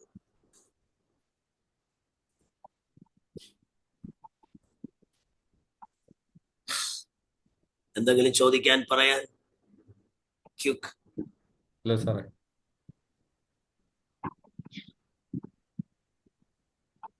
ഓക്കെ, ഈ റെക്കോർഡിങ് ക്ലോസ് ചെയ്യുന്ന ആരാണ്? ഞാൻ ചെയ്യണമെന്നാണോ പറഞ്ഞത്?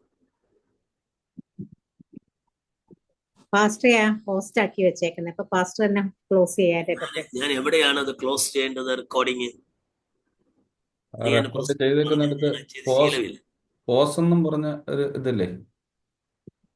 അല്ല, എന്തെന്ന് പറഞ്ഞ് ഹോസ്റ്റ് എന്ന് പറഞ്ഞൊരു ടൂൾ ഉണ്ട്, അവിടെ പോണോ? വേണ്ട, അത് ഞാൻ റെക്കോർഡ് ചെയ്തിട്ടുണ്ട്, അത് കുഴപ്പമില്ല.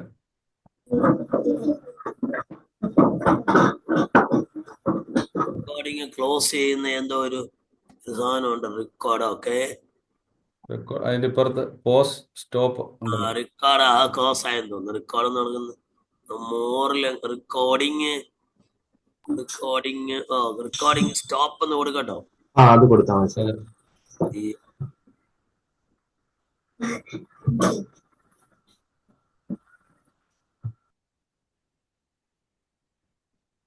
Are you sure you want to stop recording the cloud? Yes. Yeah. Okay, അപ്പോ ദൈവം അനുഗ്രഹിക്കട്ടെ. എനി ക്വസ്റ്റ്യൻ എനിക്ക് എന്തെങ്കിലും ചോദിക്കാണ്ട് വേഗം ചോദിക്കാം. Fast.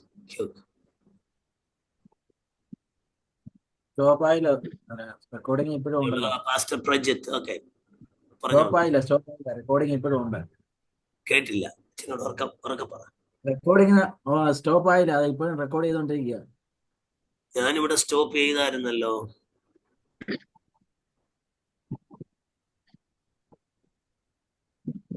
Record to this computer. അത് സാറേ കുഴപ്പമില്ല, എൻഡ് കൊടുത്താൽ മതി, ഓട്ടോമാറ്റിക് അത് സേവ് ആയിക്കോളും ആ സിസ്റ്റത്തിൽ. ഓക്കെ, നമുക്കൊരു വാക്ക് പ്രാർത്ഥിക്കാം. Father, once I thank and praise you for this wonderful evening. Thank you for giving us an opportunity to go through the word and learn the history of Israelites. So we have been discussing on the way how God led the people of Israel through the wilderness. At this juncture, we come together in one accord and unison, pray that you be blessing us. Everything that which we learn in these classes be helping us and facilitating our respect to understand the way how God led his people through the wilderness and made them a nation. Let's have a correct understanding of that, and we be also leading a life as per the word of God, so that we be reaching our destiny and God. I do bless each and every participant of this class in the name of the Father, Son, and the Holy Spirit. Bless each and every one of us. Thank you for hearing and answering a praise. In Jesus' name, I do offer this prayer. Amen. God bless you. Thank you. See you on the next class. Shall I close it? Yeah. Thank you.